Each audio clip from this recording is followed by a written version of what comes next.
காலை வணக்கம், மாலை வணக்கம். அனைவரும் இணைந்து கொண்டிருக்கின்ற அனைவரையும் இந்த சந்தர்ப்பத்தில் 2025-26 உங்களுக்கு தெரியும் நடுவர குழாத்தினருக்கான ஒரு செயலமர்வாக இது காணப்படுகின்றது. உண்மையில் எங்களுடைய உங்களுக்கு தெரியும் பாடசாலை பிரிவைச் சேர்ந்த பலர் இதிலே கலந்து கொண்டிருக்கின்றீர்கள். உங்கள் அனைவரையும் இந்த சந்தர்ப்பத்தில்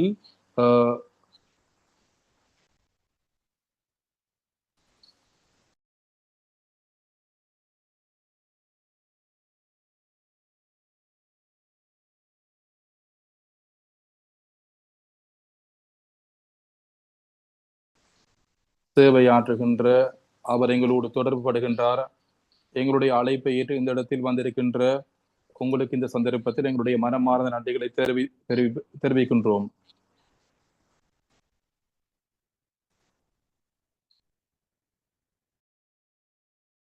இதிலே கலந்து சிறப்பித்துக் கொண்டிருக்கின்றீர்கள். உங்களுக்கு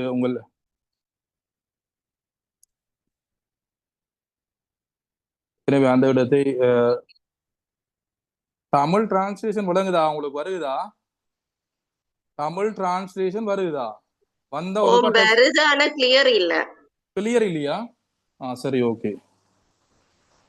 என்னது? அவ்வாறாயின் நான் அன்போடு அழைப்பு விடுக்கின்றேன். ஆரியசிங்க அவர்களை அன்போடு அழைக்கின்றேன் இந்த நிகழ்ச்சியை முன்கொண்டு செல்வதற்காக. தமிழ் டிரான்ஸ்லேஷன் வந்தவருக்கா சட் பாக்ஸ்ல ஏசுன்ற ஒருக்கா போட்டுடுங்க, கிளியர். சரிதானே? ஓகே.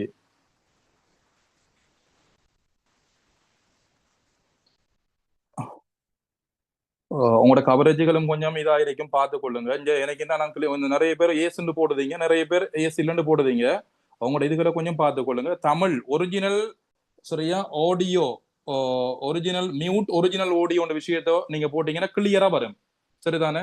தயவு செய்து பாருங்க. அந்த சூம்ல வந்து இன்டர்பிரிட்டேஷன் ஒன்று இருக்குது, அதுல போயிட்டு இங்கிலீஷ் தமிழ் இருக்கும், அது ஒரு போல் மாறி ஒன்று இருக்கும். அதை கிளிக் பண்ணினோடனே நீங்க இங்கிலீஷை கிளிக் பண்ணீங்கன்னு சொல்லிச்சுன்னா சிங்களம் தான் வரும். தமிழை கிளிக் பண்ணி மியூட் ஒரிஜினல் ஆடியோன்னு சொல்லிச்சுன்னா கிளியரா தமிழ் மட்டும் வரும். சரிதானே?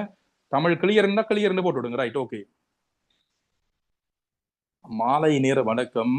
சுகந்தி உள்ளிட்ட உங்கள் அனைவரையும் இந்த சந்தர்ப்பத்தில் வரவேற்பதில் மகிழ்ச்சி அடைகின்றேன். உண்மையில் எனக்கு கொஞ்சம் தெளிவுபடுத்த வேண்டும். சமகால உரைபெயர்ப்பு தான் இந்த இடத்தில் நடைபெறுகின்றது. உடனுக்குடன் சமகால உரைபெயர்ப்பு உங்களுக்கு வழங்கப்படுகின்றது.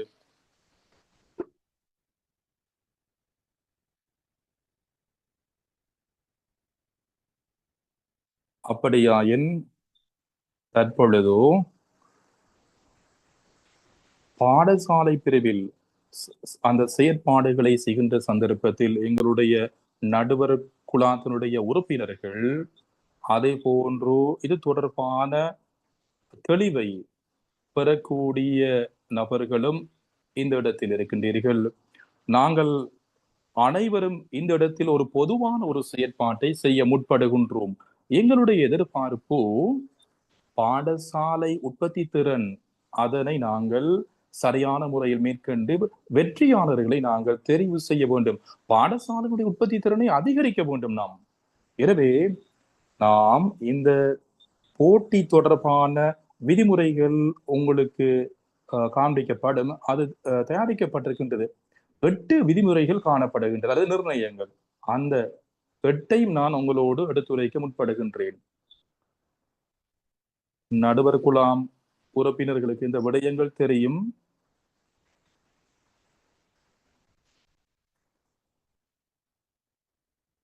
ஸ்கிரீன் ஷேர் பண்ணு படையிலன்னு சொல்லுதாங்க. பார்ப்போம். ஸ்கிரீன் ஷேர் பண்ணு படையிலையா பார்ப்போம். உங்களுக்கு ஸ்கிரீன்ல வந்து உங்களுக்கு தெரியும் ஆங்கில மொழி மூலம் தான் இதெல்லாம் இருக்கும் போல நினைக்கும். கொஞ்சம் ஸ்கிரீன்ல அந்த சரியான டெர்மினாலஜி வேர்ட்ஸ் எல்லாம் இருக்கும், பார்த்து கொள்ளுங்க.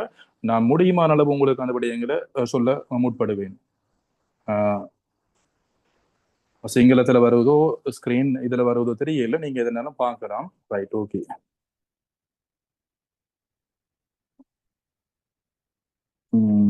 சிங்களத்துல இருக்குது. நான் அப்ப உங்களுக்கு சரியான முறையில சொல்லுவேன். எந்த பிரச்சனையும் நீங்க கவலைப்பட வேண்டிய அவசியம் கிடையாது. இப்ப இந்த ரைட், ஓகே, ஸ்கிரீன் வருகின்றது. அப்படியாயின் இதில் முதலாவது விதிமுறையாக இருப்பது தலைமைத்துவம். நேற்றும் கடந்த 2 தினங்களாக பயிற்சி நெறி நடத்தப்பட்டது. அதிலும் நான் இதனை எடுத்துரைத்தேன். தலைமைத்துவம் அதுக்கு 130 மார்க்ஸ். அதில் உங்களுக்கு தெரியும் சிரேஷ்ட தலைமைத்துவம் இருக்கின்றது. அதே போன்று உற்பத்தி திறன், பாடசாலை சமூகத்தினுடைய ஒத்துழைப்பு, முகாமைத்துவ மட்டங்கள், ஒவ்வொரு பிரிவு இருக்கின்றது அந்த பாடசாலை தலைமைத்துவத்திலே. இந்த கிரைட்டீரியாஸுக்கு நாங்கள் போனால் இந்த இடத்திலிருந்து தான் ஆரம்பிக்கிறது. 1.1, அதாவது பாடசாலையினுடைய சிரேஷ்ட தலைமைத்துவத்துக்கு 42 மார்க்ஸ் வழங்கப்பட வேண்டும், உயர்ந்தபட்ச புள்ளி. என்ன அடிப்படையில் இது வழங்கப்படுகின்றது போன்ற விடயங்கள் தான் நாங்கள் இந்த இடத்தில் கண்டுபிடிக்க வேண்டும். இந்த இடத்தில் முதலாவதாக அமையப்பெறுவது பாடசாலையினுடைய அந்த விஷன். உங்களுக்கு தெரியும் விஷன், அதாவது அதுக்கு நாங்கள் புள்ளி வழங்குகின்ற சந்தர்ப்பத்தில் எவ்வாறு வழங்குவது புள்ளிகள் நாங்கள் பார்க்க வேண்டும். பாடசாலையில் விஷன் எவ்வாறு அது கட்டியெழுப்பப்பட்டிருக்கின்றது, அது கட்டியெழுப்பப்பட்ட முறைமை, அனைவரும் பங்கு பற்றி அந்த விஷனை தயாரித்திருக்கின்றார்களா போன்ற விடயங்களை நாங்கள் பார்க்க வேண்டும். ஒரு நிமிஷம் தரட்டாம் அவருக்கு நான் இந்த புக்கோடு போகின்றேன். அந்த கைட் புக் ஒன்று உங்களுக்கு வழங்கப்பட்டிருக்கும் நடுவர்கள். அதுல உங்களுக்கு தெரியும் ஆங்கில மொழி இருக்கும், அந்த நிர்ணயங்கள் தொடர்பான விடயம் இருக்கு, பாடசாலையினுடைய விஷன் அந்த விடயம், அதுக்கு 6. இந்த இடத்தில் இதில் ஒரு விடயம் தான், எந்த ஒரு பாடசாலையில் அந்த போட்டியில கலந்து கொண்ட பாடசாலைகளுக்கு ஒரு விஷன் இருக்கின்றது. நாங்கள் பார்க்க வேண்டும் இந்த விஷன் உண்மையிலே பாடசாலையினுடைய அடைவு மட்டங்களை பாடசாலை மூலமாக அதனை அடைய முடியுமா, அது வெளிப்படுத்தப்படுகின்றதா? வெளிப்படுத்தப்பட்டால் மாத்திரம் போதாது, அந்த விஷன் ஸ்டேக் ஹோல்டர்ஸ், அதாவது உங்களுக்கு தெரியும் பாடசாலையினுடைய பங்குதாரர்கள் அதாவது பாடசாலை சமூகம், அவர்கள் ஒன்றிணைந்து அந்த பிரதேசமாக இருக்கலாம், அல்லது பாடசாலையாக இருக்கலாம், அல்லது சுவிசேஷமான விடயமாக இருக்கலாம், அந்த பிரதேசத்துக்கு ஏற்புடையதாக, பாடசாலைக்கு ஏற்புடையதாக, பங்குதாரர்களுக்கு ஏற்புடையதாக, அவருடைய எதிர்பார்ப்புகளை நிறைவேற்றக்கூடியதாக அந்த முறையில் அந்த விஷன் தயாரிக்கப்பட்டுள்ளதா? அடுத்ததாக அது எந்த அளவு அந்த விஷன் அந்த மக்களுக்கு எந்த அளவு அந்த விஷன் உள்ளத்தோடு தொடர்பு படையக்கூடியதாக, கவரக்கூடியதாக, உள்ளத்துக்கு படக்கூடியதாக, அந்த அவ்வாறான விடயங்களை எல்லாம் நாங்கள் இதன் போது கருத்தில் கொள்ள வேண்டும். அதன் பின்னர் தான் இந்த விஷன் பாடசாலையினுடைய அந்த உண்மையான அடைவுகளை அடைவதற்கு எந்த அளவு அது பிரபல்யப்படுத்தப்பட்டுள்ளது, விஷன் ஸ்டேட்மெண்ட் என்ற அடிப்படையில் எந்த அளவு அது முன்னெடுக்கப்பட்டுள்ளது. அடுத்ததாக உண்மையாயிரத்து பாடசாலையினுடைய அந்த விஷன் இருக்குதானே, அதற்கேற்ப எல்லாம் செய்யப்பட்டுள்ளதா? எனவே இந்த விஷனை பார்க்கின்ற சந்தர்ப்பத்தில் இந்த விடயங்களை நாங்கள் கவனத்தில் கொள்ள வேண்டும். சில ஸ்கூல்ற விஷனை பார்த்தா உருவாக்குதல், கட்டி எழுப்புதல், இவ்வாறான ஒரு வசனங்கள் தான் இறுதியில் இருக்கின்றது. அது என்னை சரியான முறையில் அவங்க விளங்க இல்லை. எனவே நாங்கள் பார்க்க வேண்டும், எங்களுடைய அந்த நடுவர் குழாத்தினர் இதனை பார்க்க வேண்டும். பாடசாலையுடைய விஷன் கிரியேட் பண்ணுகின்ற சந்தர்ப்பத்தில் அந்த விஷன் எந்த அளவு கஸ்டமர்ஸுக்கு, பாவனையாளர்களுக்கு அல்லது அந்த பாடசாலை சமூகத்துக்கு பயன்படுகின்றது. அடுத்ததாக உங்களுக்கு தெரியும் மிஷன், அதுக்கு மிஷனுக்கு 6 மார்க்ஸ், ரெண்டுக்கும் இடையில தொடர்பு இருக்கின்றது. அந்த விஷனுக்கும் மிஷனுக்கும் தொடர்பு இருக்கின்றது. பாடசாலையினுடைய அந்த விஷனை உண்மையாக்குவதற்கு போகின்ற ஒரு ரோட் மேப் தான் உங்களுக்கு தெரியும் இந்த மிஷன் என்று அழைக்கப்படுகின்றது. நாங்கள் சில சந்தர்ப்பத்தில் இதற்கிடையில் தொடர்பில்லை என்று நாங்கள் தொடர்பு இருக்கின்ற அந்த விடயத்தை நாங்கள் பார்க்க வேண்டும், தேடி பார்க்க வேண்டும். சில பாடசாலைகளில் இந்த விஷனுக்கு மிஷனுக்கும் இடையில இடைத்தொடர்புகள் காணப்படுகின்றது. நீங்கள் பார்க்கலாம். ஏதாவது ஒரு ஒரு இலக்கு, ஒரு கோல் டார்கெட் பண்ணி அச்சீவ்மெண்ட் ஒன்றை பெற்றுக்கொள்வதற்காக செல்லுகின்ற அந்த வழிமுறைகள் எழுதப்பட்டிருக்கும். சில சந்தர்ப்பங்களில் அதற்காக உபாய நுட்பங்கள், மூல உபாயங்கள் அல்லது திட்டமிடல், அவ்வாறான வசனங்கள் மூலமாக அதை விளங்கிக் கொள்ள முடியும். அந்த விஷனுக்குரிய பாதை தான் எழுதப்பட்டிருக்கின்றது என்று எங்களுக்கு விளங்கும். அவற்றை நாங்கள் பார்க்க வேண்டும். இதனை நாம் எவ்வாறு இந்த விஷன், மிஷன், வெலூஸ், ஒப்ஜெக்டிவ்ஸ் எல்லாம் ஒன்றுதான். இது இந்த மூன்றும் பாடசாலையினுடைய பல்வேறு மூலோபாயங்கள் ஊடாக அது தயாரிக்கப்பட்டிருக்கும் அல்லது வடிவமைக்கப்பட்டிருக்கும். பாடசாலை சமூகம், மாணவர்கள், ஆசிரியர்கள், லீடர்ஷிப், தலைமைத்துவங்கள், பழைய மாணவர்கள், பெற்றோர்கள், இவையெல்லாம் பழைய பாடசாலை சமூகம். அவர்களுக்கு இந்த எந்த அளவு இந்த விஷன் மிஷன் போயிருக்கின்றது, ஒரு வெளிப்படுத்தலாக அல்லது ஒரு யதார்த்த பூர்வமாக எந்த அளவோ இது ஒரு தாக்கத்தை செலுத்தி இருக்கின்றது போன்ற விடயத்தை நாங்கள் பார்க்க வேண்டும். பாடசாலையினுடைய அந்த அந்த விஷன் மிஷன், அதை போன்று ஆப்ஜெக்டிவ்ஸ் அல்லது வெலூஸ், பெருமானங்கள், இந்த மூன்று விடயங்களை நாங்கள் பார்க்கின்ற சந்தர்ப்பத்தில் இந்த மூன்றும் இது இருந்தா இருக்குதா இல்லையான்னு போல பார்ப்பது. நாங்க பாடசாலையினுடைய, அதாவது பாடசாலை வெளிப்படுத்துகின்ற அல்லது வெளிக்கொணர்கின்ற ஒரு பிம்பமாக அது காணப்படுதல் வேண்டும். இது பாடசாலை தொடர்பான ஒரு சித்திரம், ஒரு ஒரு பாடசாலை தொடர்பான ஒரு சித்திரம் அது. எனவே இதன் ஊடாக வெளிப்படுத்தப்படவில்லை என்றால் நீங்கள் அதற்கு பாரம் வழங்க வேண்டும், கவனம் செலுத்த வேண்டும். இடைத்தொடர்புகள் இல்லை, விஷனுக்கும் மிஷனுக்கும் இடையில தொடர்பு இல்லை. அதே போன்று இந்த பெருமதி, வெலூச பார்த்தா பெருமதி இல்லை, தொடர்பு இல்லை அதுக்கு இடையில. எனவே எனவே எனவே இடைத்தொடர்புகளை நாங்கள் பார்க்க வேண்டும் இந்த மூன்று விடயங்களுக்கு இடையிலும். பாடசாலையுடைய உங்களுக்கு தெரியும் இந்த ஒப்ஜெக்டிவ்ஸ், பெருமதி 17, 20 அவ்வாறு எழுத முடியாது. இந்த வெலூஸ் போன்ற விடயங்கள் 4, 5 எழுதினால் போதுமானது. அது பேசிக் ஐடியா.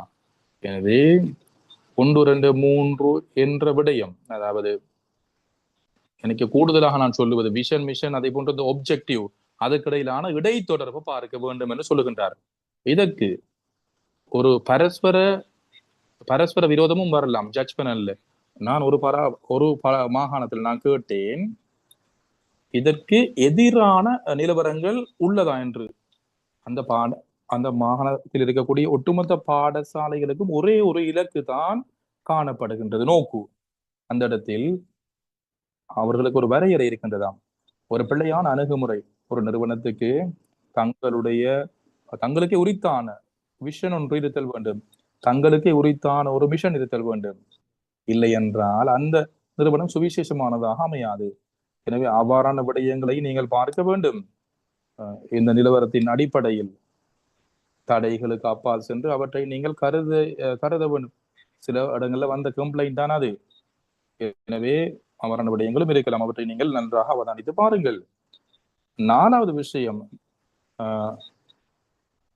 அதாவது விஷன், மிஷன், அதே போன்று இந்த பெருமானங்கள் பாடசாலை சமூகத்துக்கு உற்பத்தி திறனுடையதாக அமையப்பெறுதல்.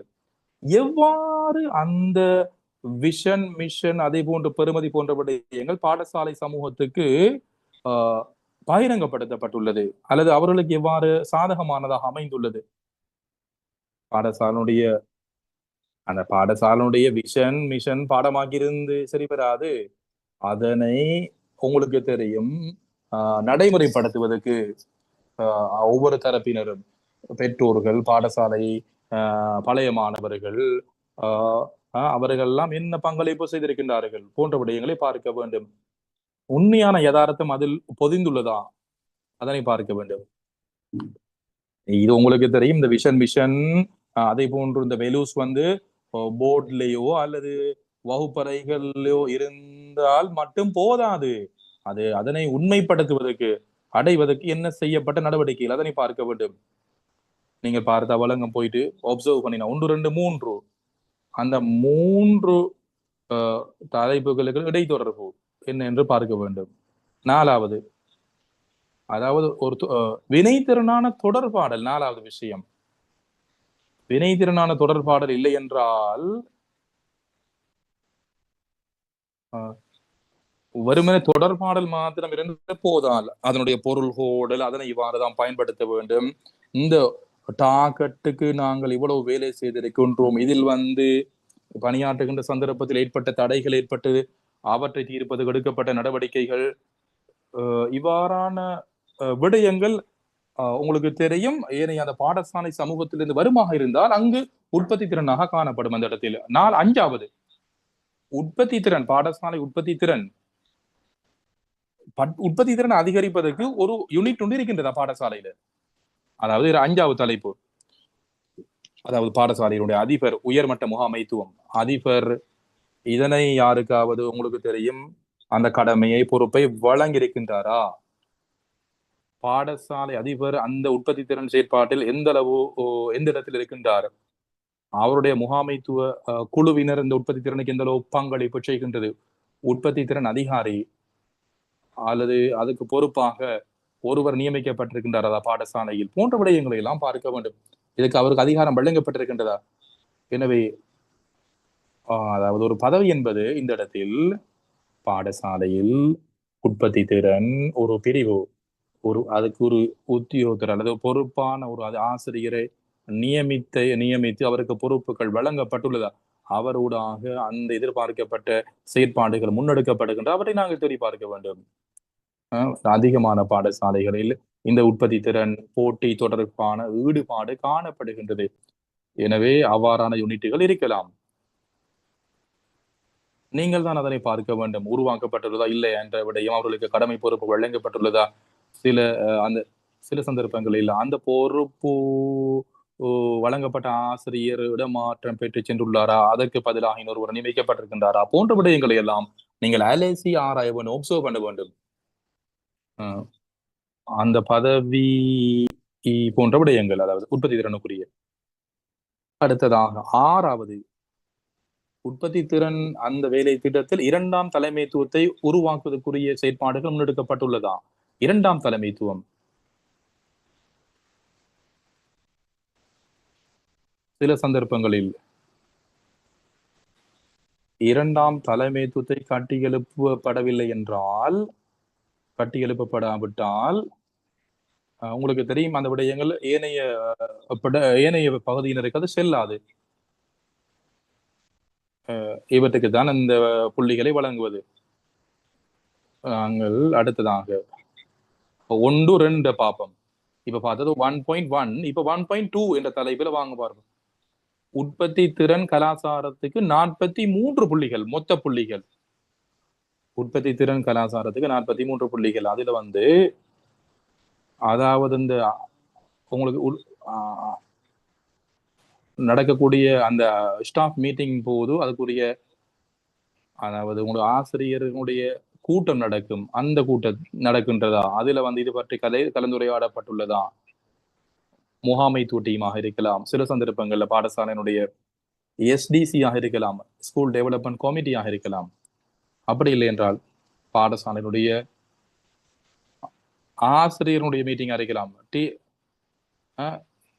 இதுல ஒரு விடயம்தான் உற்பத்தி திறன் மற்றும் அதனுடைய திறன் தொடர்பில் எடுக்கப்பட்ட நடவடிக்கைகள்.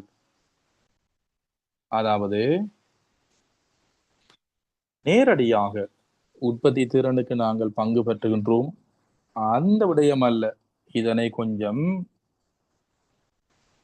பாடசாலையுடைய கற்றல் கற்பித்தல் செயற்பாட்டை மேம்படுத்துவதற்கு, டீச்சிங் லேர்னிங் ப்ராசஸ் அதனை சிறப்பாக செய்வதற்கு, பாடசாலையுடைய சுற்றாடலை சிறப்பாக்குவதற்கு, மாணவருடைய நலன் சார் விடயங்களை மேம்படுத்துவதற்கு எடுக்கப்பட்ட நடவடிக்கைகள், உற்பத்தி திறன் அதிகரிப்பு அதனை ஊக்குவிப்பதற்கு எடுக்கப்பட்ட நடவடிக்கைகள், அதனுடைய தரத்தை மேம்படுத்துவதற்கு எடுக்கப்பட்ட நடவடிக்கைகள்.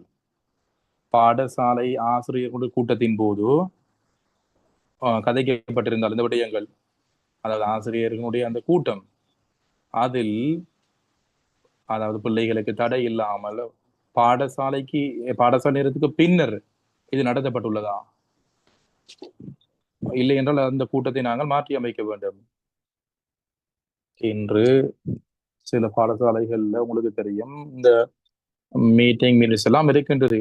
அதன் பின்னர் அந்த மீட்டிங் மினிட்ஸ் அடுத்த கூட்டத்தின் போது அது பின்னூட்டல் செயற்பாடுகள் அல்லது அது தொடர்பாக கலந்துரையாடப்பட்டுள்ளதா, தொடர்ச்சியான செயற்பாடுகள் முன்னெடுக்கப்பட்டுள்ளதா அந்த கூட்டங்களின் போது. எனவே எனவே நாங்கள் அதனை பார்க்க வேண்டும். நாங்கள் மீட்டிங் ஆரம்பிப்பது பழைய மினிட்ல இருந்தா நாங்கள் மீட்டிங் ஆரம்பிப்போம். உங்களுக்கு அதை பார்க்க முடியும். மாதாந்த அந்த கூட்டங்கள் நடத்தப்பட்டுள்ளதா, அல்லது வாரத்துக்கு ஒரு தடவையா, அல்லது ஒவ்வொரு வாரமுமா, அதுக்கு ஒரு முறையான கால அட்டவணை இருக்கின்றதா, ஒவ்வொரு மீட்டிங்கிலும் எடுக்கப்பட்ட முடிவுகள் எண்ணக்கருக்கள் இருக்கின்றதா, பல்வேறு விடயங்களை நாங்கள் அலசி ஆராய முடியும். அவற்றையெல்லாம் பார்த்தால்தான் இந்த உற்பத்தி திறனுடைய ஊக்குவிப்பு தொடர்பில் இந்த பாடசாலை எடுக்கப்பட்ட நடவடிக்கை நாங்கள் அலசி ஆராய முடியும். 12 புள்ளிகள் என்பது சில பாடசாலைகளில் எடுக்கப்பட்ட நடவடிக்கைகள், அவ்வாறு எடுக்கப்பட்ட நடவடிக்கைகள் சில பாடசாலைகள்ல அந்த எடுக்கப்பட்ட நடவடிக்கைகள் 1-2 இருக்கலாம். சில பாடசாலைகள்ல எடுக்கப்பட்ட நடவடிக்கைகள் உற்பத்தி திறனை அதிகரிப்பதற்கு உற்பத்தி திறன் அந்த உபாய நுட்பங்கள் பயன்படுத்தப்பட்ட முறைகளை நாங்கள் பார்க்கலாம். ஜூம் மீட்டிங் எவ்வளவு நாங்கள் செய்திருக்கின்றோம். ஒரு ஜூம் மீட்டிங் ஸ்டாஃபோடு ஜூம் மீட்டிங் ஒன்று நடத்தப்பட்டுள்ளதா உற்பத்தி திறன் தொடர்பில்? சில சந்தர்ப்பங்களில் பாடசாலையினுடைய அதாவது செக்ஷன் அடிப்படையில் பாடசாலையில் அல்லது வகுப்பு அடிப்படையில் சப்ஜெக்ட் அடிப்படையில் அவர்கள் ஒன்றுபடுகின்ற அல்லது அந்த தரவட்ட குழு அதற்கு புறம்பாக வேறு ஒரு வாய்ப்புகள் கொலுட்டியை அதிகரிப்பதற்கு எடுக்கப்பட்ட நடவடிக்கைகள் போன்ற விடயங்களை நீங்கள் பார்க்க வேண்டும். அடுத்ததாக வேற மீட்டிங்ல முன்மொழியப்பட்ட முன்மொழிவுகள் வேறு கூட்டங்களில் பிற கூட்டங்களில் பாடசாலை அபிவிருத்தி குழு கூட்டமாக இருக்கலாம், அல்லது பழைய மாணவர் சங்க கூட்டமாக இருக்கலாம், அல்லது இவ்வாறான பல்வேறு கூட்டங்கள் இருக்கின்ற அந்த கூட்டங்கள்ல இந்த விடயங்கள் அதாவது உற்பத்தி திறன் தொடர்பாக கலந்துரையாடப்பட்டுள்ளதா, முறைப்படுத்தப்படாத கூட்டங்களாக இருக்கலாம், அங்கு முன்மொழியப்பட்ட முன்மொழிவுகள் அந்த விடயத்தையும் நாங்கள் இந்த இடத்தில் பார்க்கலாம். உற்பத்தி திறன் ஊக்குவிப்புக்காக உற்பத்தி திறன் அதிகரிப்பதற்காக சில சில சங்கங்கள் ஏற்படுத்தப்பட்டுள்ளதா, பாடசாலையில் ஒரு யூனிட் இருக்கின்றதா, அது பரவலாக்கம் செய்யப்பட்டுள்ளதா, பாடசாலை மாணவர்கள் பயிற்சிகள் வழங்கப்பட்டுள்ளதா, உற்பத்தி திறன் தொடர்பில் தரவட்டம் தொடர்பில் பயிற்சிகள் வழங்கப்பட்டுள்ளதா, இவ்வாறான விடயங்களை எல்லாம் நாங்கள் பார்க்க வேண்டும். ஒட்டுமொத்த உற்பத்தி திறனை அதிகரிப்பதற்காக அந்த யூனிட் அல்லது அந்த அமைப்பு ஏற்படுத்த மேற்கொண்ட நடவடிக்கைகள் அதுக்கு மொத்தமாக 8 புள்ளிகள் வழங்கப்படும். முன்மொழிவுகள் முன்மொழியப்பட்டு அவை நடைமுறைப்படுத்தப்பட்டுள்ளதா போன்ற விடயங்களை பார்க்கலாம். பாடசாலை உற்பத்தி திறனுடைய நிலைபெறுதன்மை இந்த 18 புள்ளிகள் கீழே உள்ள 1, 2, 4, 1, 2, 5 ஆகிய 2ஐயும் எடுத்துக்கொண்டால் 10க்கு 8 புள்ளிகள் 2 கனெக்ஷன் இருக்கின்றது. அந்த அதாவது வழிமுறைகள் அறிமுகப்படுத்தல் அதனூடாக நிலைத்திருக்கக்கூடிய அந்த தன்மை நிலைபெற தன்மையை போனக்கூடிய அடிப்படையில் எடுக்கப்பட்ட நடவடிக்கை சில மாற்றங்கள் செய்யலாம், அல்லது புதிய எக்ஸ்டர்னல் சூப்பர்வைசன் ஒன்று முன்மொழியப்பட்டுள்ளதா அந்த உற்பத்தி திறன் செயற்பாடுகளுக்கு வேறு அடிப்படையில் எடுத்துக்கொண்டால் வெளி தரப்பினர் வந்து பாடசாலைக்கு வந்து பாடசாலைக்கு ஏதாவது ஒரு அதாவது நிலைத்திருக்கக்கூடிய தன்மை நிலைபெற தன்மை மேம்படுத்துவதற்கு எடுக்கப்பட்ட நடவடிக்கைகள், அதாவது சஸ்டைனபிள் டெவலப்மெண்ட் நிலைத்திருக்கும் அபிவிருத்தி. எனவே இந்த இடத்தில் நீங்கள் பார்க்க வேண்டும் எவ்வாறு பாடசாலையில் தொடர்ச்சியாக இந்த நடவடிக்கை மேற்கொள்ளப்பட்டு வருகின்றது. பாடசாலையில் இந்த போட்டி நடைபெறவில்லை. எனவே நாங்கள் நிறைய ரெக்கார்டை பார்க்கலாம். உங்களுக்கு தெரியும், பல வருட காலம் இருக்கக்கூடிய ரெக்கார்ட்ஸை நாங்கள் செக் பண்ணி பார்க்கலாம். அடுத்ததெல்லாம் இதெல்லாம் லீடர்ஷிப்புக்கு எல்லாம் வரும். 1.3 திட்டமிடல் 1.3 1.3 திட்டமிடல் அதுல வந்து 1.31 அது பாடசாலையினுடைய அங்கீகரிக்கப்பட்ட 5 வருட அல்லது 3 வருட திட்டமிடல். பாடசாலையில் 5 வருட திட்டமிடல் அங்கீகரிக்கப்பட்ட திட்டமிடல். அந்த எது எவ்வாறு தயாரிக்கப்பட்டுள்ளது? 5 வருட திட்டமிடல் பாடசாலையில் இருக்கின்றது. இந்த இடத்துல இருக்கக்கூடிய அதிபர்கள் உங்களுக்கு தெரியும். இந்த திட்டமிடல்ல வந்து ஒரு ஸ்ட்ரக்சர் இருக்கின்றது. இதனுள் எவ்வாறு இந்த படிமுறை செயற்பாடுகள் முன்னெடுக்கப்படுகின்றது. ஒன்று, இந்த திட்டமிடல் பாடசாலையுடைய பங்குதாரர்கள் எந்த அளவு தொடர்புகின்றார்கள், பாடசாலை சமூகத்தினுடைய ஒத்துழைப்பு. திட்டமிடல் இருந்தா 2 மார்க்ஸ். அந்த திட்டமிடலுக்கு இருந்தா 2 புள்ளி. ஆனா நாங்க அதை கொஞ்சம் புகுந்து பார்க்கணும், உட்புகுந்து. அந்த திட்டமிடலை செயற்படுத்தக்கூடிய முறைமைகள் இருக்கின்றதா, அதுக்குரிய சாட்சியங்கள் இருக்கின்றதா, திட்டமிடலை எவ்வாறு தயாரித்திருக்கின்றார்கள், போன வருடம் இருந்த 5 வருட திட்டமிடலுடன் தொடர்பு பட்டுள்ளதா போன்ற விடயங்களை எல்லாம் பார்க்க வேண்டும். அவ்வாறான அந்த செயற்பாட்டு திட்டமிடல் 1, 2, 3 1.23 வருடாந்த திட்டமிடல், செயலாற்றுகை திட்டமிடல், 5 வருட திட்டமிடலில் இந்த வருடத்துக்குரிய 2025ஆம் ஆண்டு நாங்கள் எடுத்துக்கொள்வோம். 2025ஆம் ஆண்டுக்குரிய செயற்பாடுகள் என்ன, அது அதற்கு ஏற்புடைய அடிப்படையில் ஒரு 2024ஆம் ஆண்டு திட்டமிடலையும் பார்க்க வேண்டும், 2023ஐயும் பார்க்க வேண்டும். அந்த திட்டமிடல் இப்ப டிசம்பர் மாதம் என்றால் நாங்கள் பார்க்க முடியும் அடுத்த வருடத்துக்கு என்ன தயார்படுத்தல், டிசம்பர் மாதத்துல அடுத்த வருடத்துக்குரிய தயார்படுத்தல் போன்ற விடயங்களை நாங்கள் பார்க்கக்கூடியதாக இருக்கும். அதே போன்று மிஷன் அதே போன்று பெறுமதி, அந்த விடயங்கள் ஒன்றுடன் ஒன்று தொடர்பு படுவது போல இவையும் தொடர்பு படுகின்றது. அந்த அடிப்படையில் ஒரு புள்ளியை வழங்கக்கூடிய இடைத்தொடர்புகளை நீங்கள் பார்க்க வேண்டும். இதில் அடுத்ததாக இந்த திட்டமிடலில் பாடசாலையினுடைய ஆசிரியனுடைய விடய ரீதியான அந்த திட்டமிடல் அல்லது யதார்த்தத்தோடு நாங்கள் என்ன செய்யணும், முட்டி மோத வேண்டும். உங்களுக்கு தெரியும், ஆரம்ப பிரிவுல வந்து உங்களுக்கு தெரியும் பல்வேறு வகையான விடயதானங்கள் இருக்கின்றது. நாங்கள் மேல் பிரிவுகளுக்கு சென்றால் உங்களுக்கு தெரியும் இந்த விடயதானங்கள் மாறுபடுகின்றது. பொதுவான ஒரு விடய பாட விடயதானங்கள் இருக்கின்றதா, அதற்குரிய ஒரு ஊக்குவிப்பு காணப்படுகின்றதா, இதற்கு ஆசிரியருடைய அந்த பாட விடயதானம் அதே போன்று பாட திட்டமிடல் அவற்றை ஒழுங்குபடுத்தக்கூடிய ஒரு முறைமை இருக்கின்றதா, பாடசாலைக்குள்ள உள்ளக ரீதியான ஒழுங்குபடுத்தல் அல்லது உங்களுக்கு தெரியும் உங்களுக்கு தெரியும் நோட்ஸ் ஆஃப் லெசன் நாங்கள் அவருடைய அந்த அதனை நாங்கள் பார்ப்பது போல அந்த விடய தானங்கள் பாடங்களை பாட விடயதானங்கள் தொடர்பான அந்த செயற்பாடுகளை மேம்படுத்த எடுக்கப்பட்ட நடவடிக்கைகள் குறைந்தபட்சம் ஆசிரியனுடைய அந்த செயலாற்றுகையை மதிப்பிடுகின்ற சந்தர்ப்பத்தில் அந்த ஆசிரியர்களுடைய அந்த நோட்ஸ் ஆஃப் லெசனை பார்க்கின்ற முறைகள் இருக்கின்றதா. எனவே ஆரம்ப பிரிவுல வந்து ஆசிரியர்கள் இந்த விடயங்களை நிறைய செய்கின்றார்கள். அடுத்ததாக புதிய கல்வி மறுசீரமைப்பு, அந்த இடத்திலும் நாங்கள் இதனை பார்க்க முடியும். அதற்கு ஏற்ப பயிற்சிகள் வழங்கப்பட்டுள்ளதா, பெற்றுள்ளார்களா, ஆசிரியர் திட்டமிடல்கள் வகுக்கப்பட்டுள்ளதா. எனவே இந்த பாட திட்டமிடல் போன்ற விடயங்கள் மிக முக்கியமானதாக இதன் போது காணப்படுகின்றது. 1, 3, 5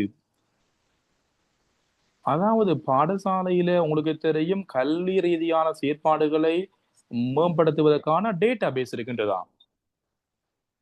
அடிப்படையாக அந்த டேட்டா பேஸ்ல வந்து மாணவருடைய எண்ணிக்கை, ஆசிரியருடைய எண்ணிக்கை, விடயதான அடிப்படையில் நியமிக்கப்பட்ட ஆசிரியர்கள், நியமன தேதி, அதுக்குரிய பயிற்சிகள், அவருடைய திறமைகள், திறன்கள் போன்ற பல்வேறு காரணங்களின் அடிப்படையில் தயாரிக்கப்பட்ட தகவல் கட்டமைப்பு, தரவு கட்டமைப்பு, டேட்டா பேஸ் இருக்கின்றதா என்ற விடயத்தை பார்க்க வேண்டும். இது சில பாடசாலைகளில் நல்ல டேட்டா பேஸ் உண்டு, டிஜிட்டல் பண்ணி இருக்கின்றது, உங்களுக்கு தெரியும். அது சில பாடசாலைகளில் இவ்வாறு இல்லாத போதும் பாடசாலையுடைய அந்த தரவுகள் சரியான முறையில், அதாவது அதாவது ஏதாவது புக்குகளை மெயின்டைன் பண்ணி அவர்கள் செய்கின்றார்களா? லீவு, நியமன காடர், விடயதானங்கள், இவ்வாறு அந்த உரிய வகையான கோப்புகள் மெனுவலை பயன்படுத்தி நடைமுறைப்படுத்தப்பட்டு வருகின்றதா? டிஜிட்டலைஸ் பண்ணி இருந்தாலும் மெனுவலா இருந்தாலும் நாங்கள் அந்த உரிய தேவைப்பாடு நிறைவேற்றப்பட்டுள்ளதா போன்ற விடயத்தை பார்க்க வேண்டும். அடுத்ததாக அடிப்படை உங்களுக்கு தெரியும் வினைத்திறன் குறிகாட்டிகள். அடிப்படை வினைத்திறன் குறிகாட்டிகள் அடையாளம் காணப்பட்டுள்ளதா? பாடசாலையில உங்களுக்கு தெரியும் வினைத்திறனை அடையாளம் காணுவதற்கான குறிகாட்டிகள் பெருமானங்கள்.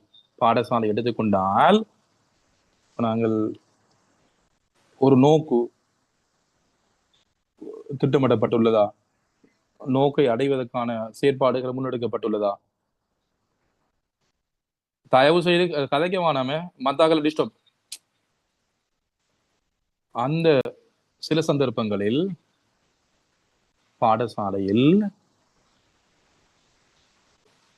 அடிப்படை விடயமாக இருப்பது அதாவது ஆசிரியர் மாணவர் விகிதம், அல்லது கணனி ஆசிரியர்களிட விகிதம், அல்லது கணதி மாணவர் விகிதம், இடவசதிகள் மாணவர்களுக்கான. எனவே 2023ஆம் ஆண்டு உங்களுக்கு தெரியும் இருந்தது ஒரு விதமான கணனி.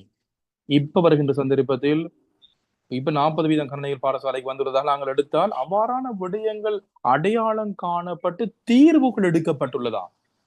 உதாரணமாக புதிய அடிப்படையில் நாங்கள் பார்க்க வேண்டும் எல்லாவற்றையும். இப்ப எடுத்துக்கொள்வோம், பிள்ளைகளுக்கு ஒரு லைப்ரரி, வாசிக சாலை, கற்றல் சென்டர், ஒரு ஒரு கற்றல் நிலையமாக எந்த அளவு மாணவர்கள் அதனை பயன்படுத்தக்கூடிய வசதி வாய்ப்பு இருக்கின்றது. அவ்வாறான புதிய அந்த குறிகாட்டிகளை நாங்கள் அடையாளம் கண்டு இதனை கணிப்பிட வேண்டும். பாடசாலைகள்ல உங்களுக்கு 10ஆம் ஆண்டில் மாணவர்கள் இடை அல்லது அவர்கள் பாடசாலை இடைவெளிகள் 10ஆம் ஆண்டுல உங்களுக்கு தெரியும் பாடசாலை மாணவர் இடைவெளிகள் நடக்கின்றது. ஸ்கூலுக்கு வரது இல்லாம போகுது, நிறுத்துகின்றார்கள். நாங்கள் அடையாளம் கண்டிருக்கின்றோம். ஏன்னா அடையாளம் கண்டு நாங்கள் இதுக்கு அவர்கள் பாடசாலை வராமல் இருப்பதற்கான அந்த காரணத்தை கண்டிருந்து அவர்களை வர வைப்பதற்கு எடுக்கப்பட்ட நடவடிக்கைகள்.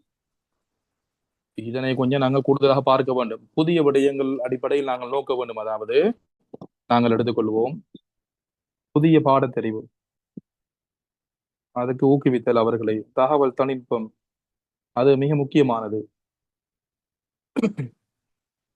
பாடசாலையில இந்த தகவல் தொழில்நுட்ப பாடத்தை தெரிவு செய்வதற்கான அந்த வாய்ப்பு கூடுதலாக இருக்கின்றது. அதுக்கு நாங்கள் எடுத்த நடவடிக்கைகள், ஆசிரியருடைய எண்ணிக்கை அதிகரிக்கப்பட்டுள்ளதா, அல்லது லெபோரட்டரி வசதி வாசிப்புகள் அதிகரிக்கப்பட்டுள்ளதா, விஞ்ஞான ஆய்வுட வசதிகள் அதிகரிக்கப்பட்டுள்ளதா, எடுக்கப்பட்ட நடவடிக்கைகள் அல்லது மாற்று வழிமுறைகள் நாங்கள் அடையாளம் கண்டுள்ளோமா? உயர்கல்வி நிறுவனத்தோடு ஒத்துழைப்பு பெறுகின்ற செயற்பாடுகள், இவ்வாறான பல்வேறு விடயங்கள் இந்த இடத்தில் கையாளப்பட்டுள்ளதா போன்ற விடயத்தை நாங்கள் அலசி ஆராய வேண்டும். அடுத்ததாக 1.3 பாடசாலை நிதி திட்டமிடல். இந்த இடத்துல 1.3.8 பாடசாலையினுடைய நிதி திட்டமிடல் என்று குறிப்பிடுகின்ற சந்தர்ப்பத்தில் நாங்கள் அவதானத்தை செலுத்த வேண்டும். பாடசாலையினுடைய நிதி திட்டமிடலை தயாரிப்பதற்கு எங்களுக்கு வழங்கப்பட்டுள்ள கைட்லைன் இருக்கின்றது, வழிகாட்டிகள், அதுக்குரிய சுற்று நிருபங்கள். அந்த சுற்று நிருபத்தின் அடிப்படையில் அந்த சுற்று நிருபத்தில் உள்ள பாடசாலை அபிவிருத்தி சங்கம் என்று நாங்கள் எடுத்துக்கொள்வோம், அல்லது பிரதான கணக்கு என்று எடுத்துக்கொள்வோம். அதில் S123 என்று இருக்கின்றது, வருமானம் வழிமுறைகள் இருக்கின்றது, இன்கம் சோர்சஸ் வருமான வழிமுறைகள் இருக்கின்றது. அப்ப பாருங்க, பாடசாலையுடைய நிதி திட்டமிடல் இருக்கின்றதா? இந்த நிதி திட்டமிடலில் அனைத்து வருமானங்களும், அனைத்து வருமான வழிமுறைகள், அதனை எடுத்துக்கொள்வதற்குரிய முயற்சிகள் எடுக்கப்பட்டுள்ளதா? அல்லது சில சந்தர்ப்பங்கள் இந்த பாடசாலையில் வருமான வழிமுறைகள் 2, 3 என்ற அடிப்படையில் தங்கியுள்ளதா? உதாரணமாக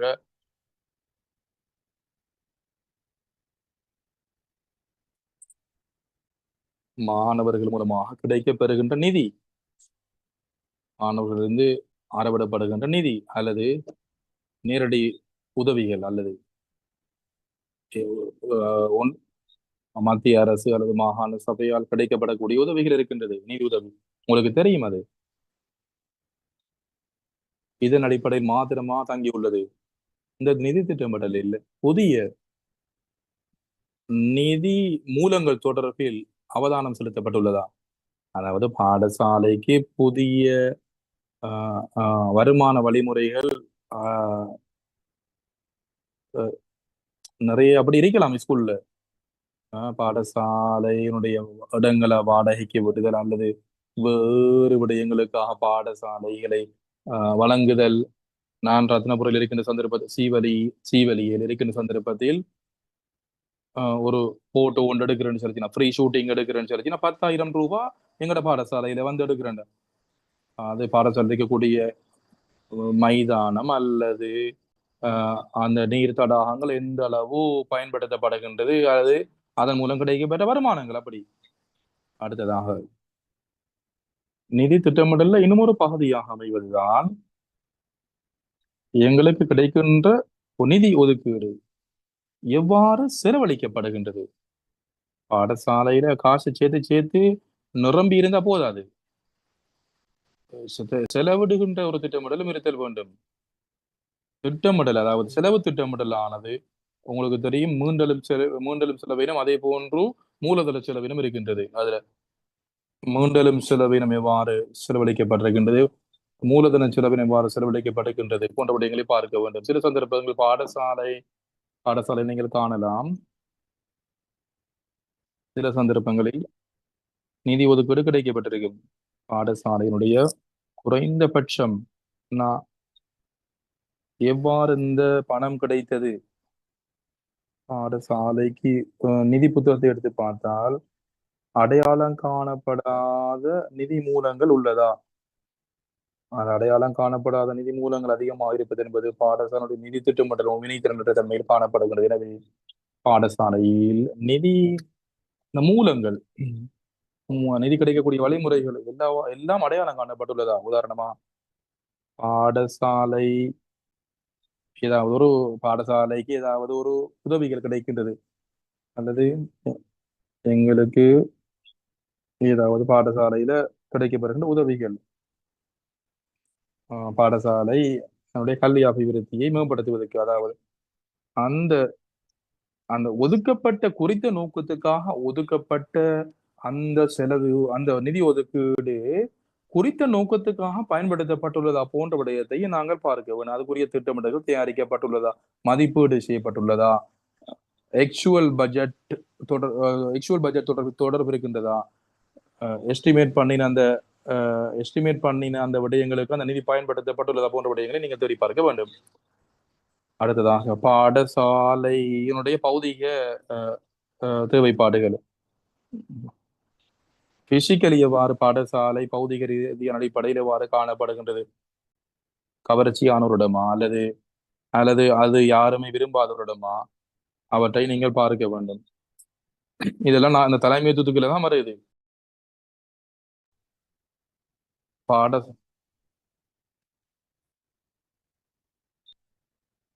இதை நான் சொல்லியிருக்கின்றேன் ஆரம்பத்துல 1.4 சொல்லப்பட்டிருக்கின்றது. அதாவது டேட்டா பேஸ் ஒன்று இருக்கின்றது, 8 புள்ளிகள் தகவல்கள். நீங்க பாருங்கள், டேட்டா பேஸ் டீட்டெயில் அடிப்படையில் இந்த தகவல்கள் அதிகமான சந்தர்ப்பங்களில் எந்த அளவோ தகவல்கள் பயன்படுத்தப்பட வேண்டும். உங்களுக்கு தெரியும், இந்த அதாவது மதிப்பிடுவதற்கு பாடசாலையில கல்வி முகாமைத்துவம் தொடர்பான தகவல்கள் இருக்க வேண்டும். எந்த அளவு அந்த தகவல்கள் பயன்படுத்தப்படுகின்றது, எவ்வளவு மாணவர்கள் இருக்கின்றார்கள், ஆசிரியர்கள் இருக்கின்றார்கள், அந்த ஆசிரியர் மூலமாக உயர்ந்தபட்ச வினைத்திறன் பெற்றுக்கொள்ளப்படுகின்றதா போன்ற விடயங்கள். இந்த 8 புள்ளிகள் வழங்குகிற சந்தர்ப்பத்தில் 1.5ல இந்த தரவு கட்டமைப்பு எந்த நோக்கத்தில் பேணப்பட்டு வருகின்றது, வெறுமனை தரவுகளாக இருக்கின்றதா, எந்த நோக்கத்தின் அடிப்படையில் அது பேணப்பட்டு வருகின்றது. நாம் ஆரம்பத்தில் குறிப்பிட்ட அடிப்படையில் இந்த புள்ளிகளை நீங்கள் வழங்குதல் வேண்டும். அதுதான் தலைமைத்துவத்துக்கு கீழ் லீடர்ஷிப் என்ற பின் கீழ் வரக்கூடிய புள்ளிகள். தலைமைத்துவத்துக்குள்ள நிறைய விடயங்கள் இருக்கின்றது. லீடர்ஷிப் மாத்திரம் அல்ல, அதிபருடைய தலைமைத்துவம், இரண்டாம் தலைமைத்துவம், புதிய இரண்டாம் நிலை தலைவர்கள் உருவாக்கப்பட்டுள்ளார்களா, ஆசிரியர்கள் எவ்வாறு வகுப்புகளை தலைமைத்துவம் வழங்குகின்றார்கள் போன்ற அனைத்து விடயங்களையும் பார்க்க வேண்டும். இவை எல்லாம் பார்த்துதான் அந்த 130 புள்ளிகள் பகிரப்படுகின்றது. அடுத்ததாக அடுத்ததாக 2.1 பௌதிக சூழல். அதுல 150 மொத்த மார்க்ஸ். பௌதிக சூழலுக்கு 80, வள முகாமைத்துவம் அதுக்கு 70. பௌதிக சூழலுக்கு 80, வள முகாமைத்துவம்.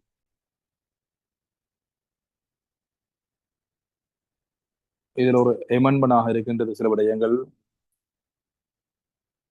ஐவகை திட்டமிடல் இதுல எமன்மெண்டாக இருக்கின்றது. அதை நாங்கள் தேவையானதை நாங்கள் பார்க்கலாம்.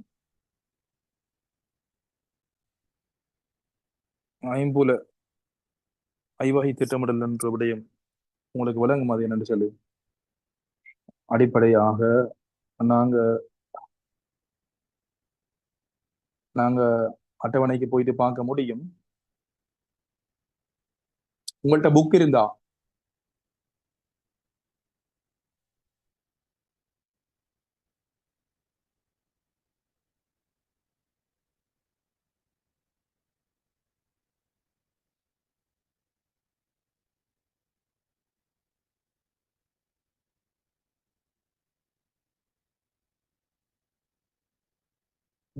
புக்ல பார்க்கலாமா உங்களுக்கு?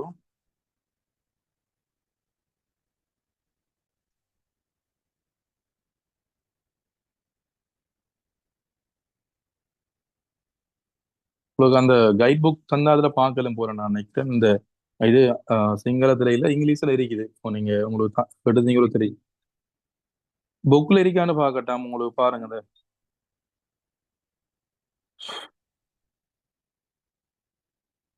சிங்களம் இதே ஸ்லைட் இங்கிலீஷ்ல இருக்கும் உங்களுக்கு. அந்த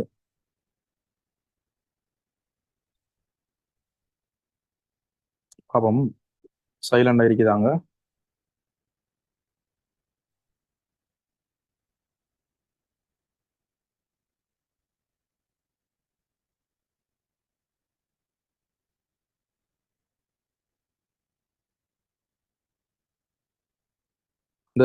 அந்த கலர் புக் உங்கள்ட்ட இருந்தா கொஞ்சம் பாருங்க.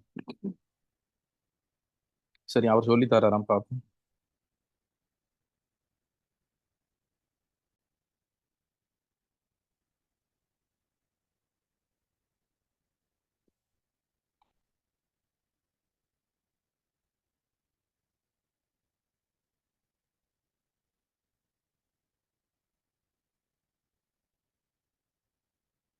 சார் ஏதோ ஒன்று தேடுறாரு. இருங்க சார், ஏதோ ஒன்று தேடுறாரு. பார்ப்போம். ஏதோ ஒரு ஸ்லைட் ஒன்று ஷேர் பண்ண போறாரு போல.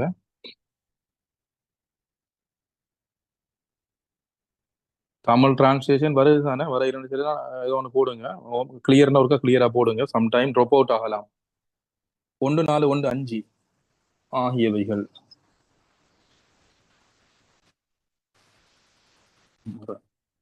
1, 4, 1, 5 எல்லாம் மிஸ் ஆகிட்டான்னு கேட்குறாங்க. இல்ல அதெல்லாம் சார் சொல்லிட்டாராம்.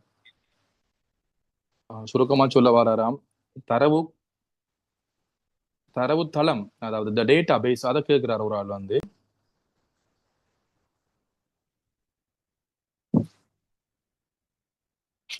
இந்த ப்ளூ பண்ணப்பட்டதெல்லாம் அவர் சொல்லிட்டாராம். கைட் புக் இருந்தா நீங்க கொஞ்சம் பார்த்து கொள்ளுங்க. ஸ்லைட் சிங்களம் தானே இருக்குது, ஆனா சொல்லுதானே அந்த விஷயங்களை. உங்களுக்கு பாருங்க, இதுல இந்த பௌதிக திட்டமிடல் அல்லது வள முகாமைத்துவத்துக்கு 70 புள்ளிகள் இருக்கின்றது. வள முகாமைத்துவத்துக்கு ஸ்கிரீன்ல இருக்குது. புக் உங்களுக்கு தந்தா, இல்லாட்டி உங்களோட குரூப்புகள்ல போட்டிருப்பாங்க அந்த ப்ரெசன்டேஷனை. இந்த கைட் புக்கை போட்டிருப்பாங்க பாருங்க. வள முகாமைத்துவத்துக்கு 70 புள்ளியாம், 33 ஆம். அதாவது உங்களோட புக் இருந்தா பாருங்க, இங்கிலீஷ் புக்கோ தமிழ் புக்கோ இருந்தா 33ஆம் பக்கத்துக்கு போயிட்டு பாருங்க. அதாவது இந்த பௌதீக திட்டமிடல் வள முகாமைத்துவம் தொடர்பான அந்த ஒரு சார்ட் ஒன்று இருக்குதாம். இருக்கக்கூடியாக்கள் போயிட்டு பார்க்கலாம். எனக்கு ஷேர் பண்ண முடியாது இங்கிருந்து என்றா நான் இன்னைக்கு இன்டர்பிரேஷன் மட்டும் தான் நினைக்கிறேன்.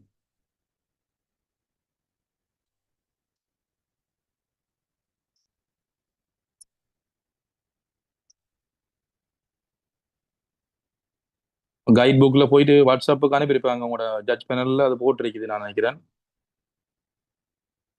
2.1 கேள்வி கேட்குதான். மாவட்ட மட்டத்தில் நடந்துச்சாமா. அதுல இதான் அப்டேட். ஆமா, வந்து இதான் அப்டேட்டட் வெர்ஷன். இதனோடு இந்த அப்டேட்டட் வெர்ஷனோட தான் நாங்க பார்க்கணும்னு சொல்ல வராரு. சரி, நாங்க இப்ப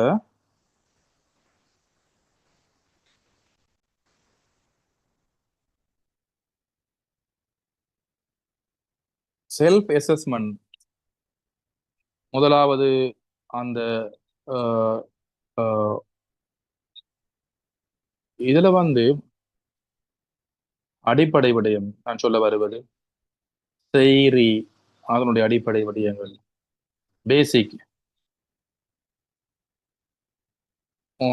ஒன்றை ஒவ்வொன்றா பார்க்க வேண்டிய அவசியம் கிடையாது. இப்ப நாங்க யோசிச்சு கொள்வோம். பாடசாலை, அதாவது மதில்கள்ல தேவையற்ற விடயங்கள் காணப்படல், அந்த 33ஆம் பக்கம் ஏதோ ஒன்று சொன்னேன், அதுல போய் பார்த்தா விளங்குது. அதுதான் பாக்குறாரு இவர். இது ஒடிட் மாதிரி தான். எனவே அதிகமான சந்தர்ப்பங்களில் உங்களுக்கு இதை பார்க்க முடியும். இந்த நோட்டீஸ் போர்ட் போன்ற விடயம் ஸ்கூல்ல அப்டேட் பண்ண வேண்டும். நோட்டீஸ் போர்ட் போன்ற விடயங்கள் புதிதாக அப்டேட் பண்ணப்பட்டிருக்கின்றதா உங்களுக்கு? அதாவது பின்னூட்டல் செயற்பாடுகளை பார்க்க முடியும். அப்டேட் பண்ணப்பட்ட காலப்பகுதி, ஆஹ், அல்லது அப்புறப்படுத்த விடயங்கள் என்ன செய்கின்றார்கள், சேகரிக்கின்றார்களா அல்லது அழிக்கின்றார்களா நோட்டீஸ் போர்டுல. எனவே இந்த விடயம் என்பது ஒன்றுடன் ஒன்று தொடர்பு பட்டதாக இருக்கின்றது. டெக்கரேஷன் பார்ட் அப்படி நீங்க யோசிக்காம அதுல இருக்கக்கூடிய திறன், உற்பத்தி திறன் நம்பர் பண்ணி நிறமூட்டி இருப்பதனை விட அது இருக்கத்தான் வேணும். ஏதாவது உற்பத்தி திறன் ஒன்று அடையப்பட்டுள்ளதா? அதுதான் இந்த சார்ட்ல காணப்படுகின்றதாம்.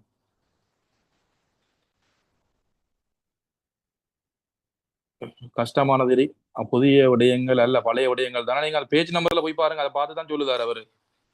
அவரு அதாவது அதாவது 35 பேஜுக்கு போகட்டாம், 35ஆம் நம்பருக்கு, 35ஆம் பக்கம் அந்த விடயம் இருக்கு.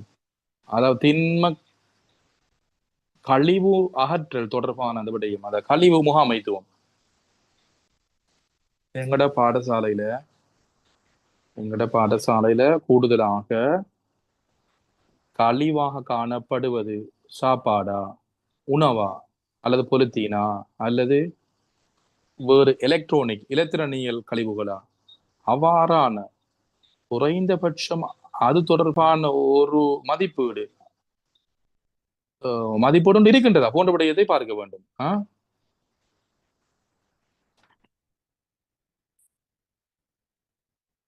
அதிகமான ஆட்கள் உங்களுக்கு தெரியும், இந்த இடத்துல இருக்கக்கூடியவர்கள் உங்களுக்கு தெரியுமாம். இது டெக்னிக்கலி சொல்லக்கூடிய விடயங்கள், அதை நான் சொல்லவில்லை.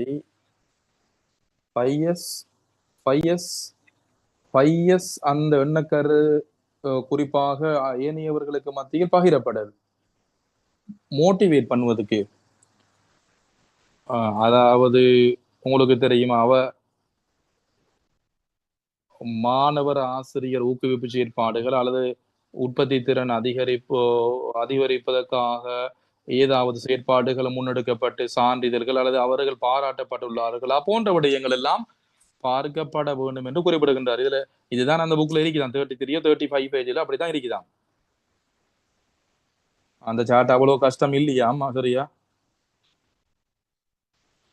2.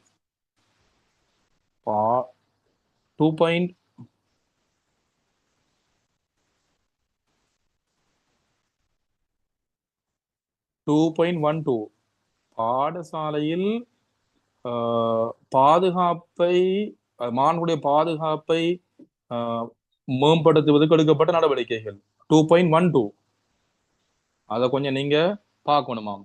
இந்த அளவு மாணவர்களுக்கு பாதுகாப்பு இந்த சேஃப்டி இருக்குதானே. கடந்த காலங்கள்ல உங்களுக்கு தெரியும் பிள்ளைகள் இறந்து போனார்கள் சிங்குக்குள்ள விழுந்து அவ்வாறான மரம் முறிஞ்சு விழுந்தது கடந்த காலங்கள். எனவே அந்த மாணவருடைய பாதுகாப்பு தொடர்பாக எடுக்கப்பட்ட நடவடிக்கைகள் அது பாதுகாப்பான ஒரு பிரதேசமாக மாணவருடைய பாதுகாப்பை உறுதிப்படுத்தக்கூடிய வாய்ப்புகள் சந்தர்ப்பங்கள் உருவாக்கப்பட்டுள்ளது. பிரிவென்ஷன் பார்ட் தடுப்பதற்கான நடவடிக்கைகள் எந்த அளவு எடுக்கப்பட்டுள்ளது. சில சந்தர்ப்பங்களில் அனர்த்தத்தை குறைப்பதற்குரிய முன்னாயத்த நடவடிக்கைகள் அல்லது மாணவர்கள் தெளிவூட்டப்பட்டுள்ளார்களா? பயிற்சிகள் ஒரு அனர்த்தம் ஒன்று வளர்ந்தா என்ன செய்தது ஸ்கூல் பிள்ளைகள் அவ்வாறு தெளிவூட்டல்கள் நடத்தப்பட்டுள்ளதா? போதைப் பொருள் போன்ற அந்த நடவடிக்கைகள் மாணவர்களை அப்புறப்படுத்துவதற்கு எவ்வாறான தெளிவூட்டல்கள் அல்லது தொற்று நோய்கள் சம்பந்தமாக. எனவே பாதுகாப்பு என்பது சுகாதாரம் சார்ந்த விடயங்கள் எல்லாம் தொடர்புபடும். அனர்த்தம் மாத்திரமல்ல. இந்த இடத்தில் சில சந்தர்ப்பங்களில் டிஜிட்டல் மூலமாக ஏற்படுகின்ற அதில் இருக்கக்கூடிய உங்களுக்கு தெரியும் டிஜிட்டல் மயப்படுத்தல் ஊடாக மாணவர்களுக்கு ஏற்படக்கூடிய பாதகங்கள் அதனை தடுப்பதற்கு பிரிவென்ஷன் கணனி கம்ப்யூட்டர் ரூம்ல ஏற்படக்கூடிய பாதிப்புகள், மாணவர்களுக்கு அந்த கம்ப்யூட்டர் ரூம்ல ஏற்படக்கூடிய பாதிப்புகள், எங்களுக்கு ஏற்படக்கூடிய பாதிப்புகள், இணையதளத்தை பயன்படுத்துவதனால் ஏற்படக்கூடிய அந்த பாதக தன்மைகள் நல்ல விஷயங்கள் இருக்கின்றது தான். அதாவது எங்களோட அக்கம் பக்கம் இருக்கக்கூடிய விடயங்களிலிருந்து பாதுகாப்பதற்குரிய நடவடிக்கைகள் பிரிவென்ஷன் தடுப்பு நடவடிக்கைகள் பழைய பாரம்பரிய விடயங்களுக்கு புறம்பாக புதிய விடயங்களும் இருக்கின்றது. எங்களோட போன் நம்பரை சேவ் பண்ணுகின்றோம். சேவ் பண்ணினா எங்களோட ஐடிங் கார்டு நம்பரை பேங்க் அக்கவுண்ட் எடுக்க முடியும். அவ்வாறான விடயங்கள் அதாவது உங்களுக்கு தெரியும் இந்த ஹேக்கிங் பண்ணாத இருக்கக்கூடிய அடிப்படையில டிஜிட்டல் அல்லது தொழில்நுட்ப ரீதியான பாதுகாப்பு தொடர்பில் மாணவர்கள் எந்த அளவு தெளிவுபடுத்தப்பட்டுள்ளார்கள் அதெல்லாம் உங்களுக்கு தெரியும். சில சந்தர்ப்பங்கள்ல பிரச்சனை ஏற்படுத்தலாம். போன் ஆஃப் பண்ணி ஹேக் பண்ணக்கூடிய ஒரு முறையை ஒரு பாடசாலை மாணவர் இவருக்கு சொல்லிக் கொடுத்தாராம். எனவே சில சந்தர்ப்பங்களில் டிஜிட்டல் தொழில்நுட்ப அந்த தளங்களை பயன்படுத்தும் போது இருக்கக்கூடிய பாதுகாப்பு சேஃப்டி நடவடிக்கைகள் அது ஒரு விடயம்.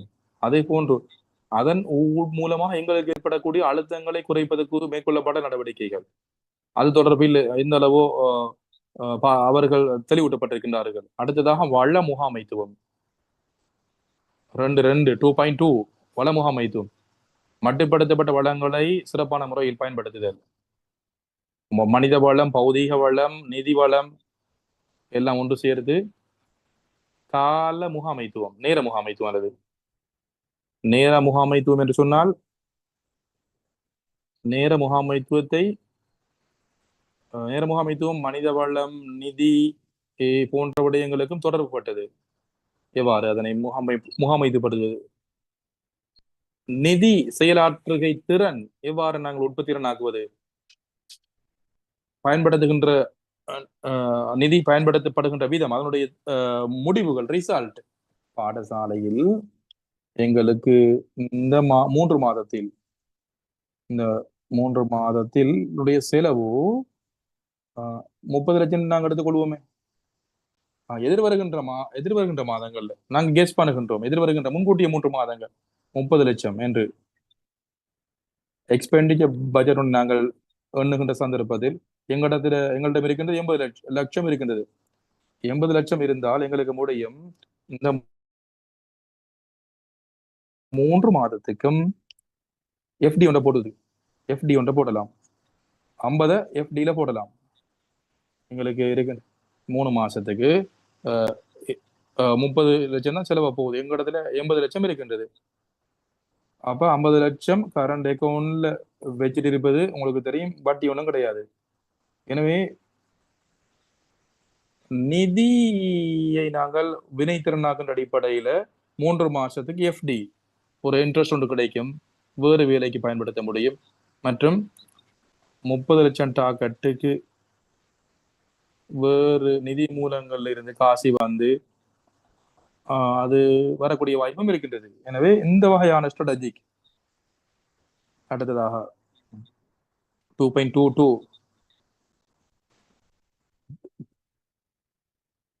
அதாவது திறனான மேம்படுத்தப்பட்ட கல்வி கற்றல்.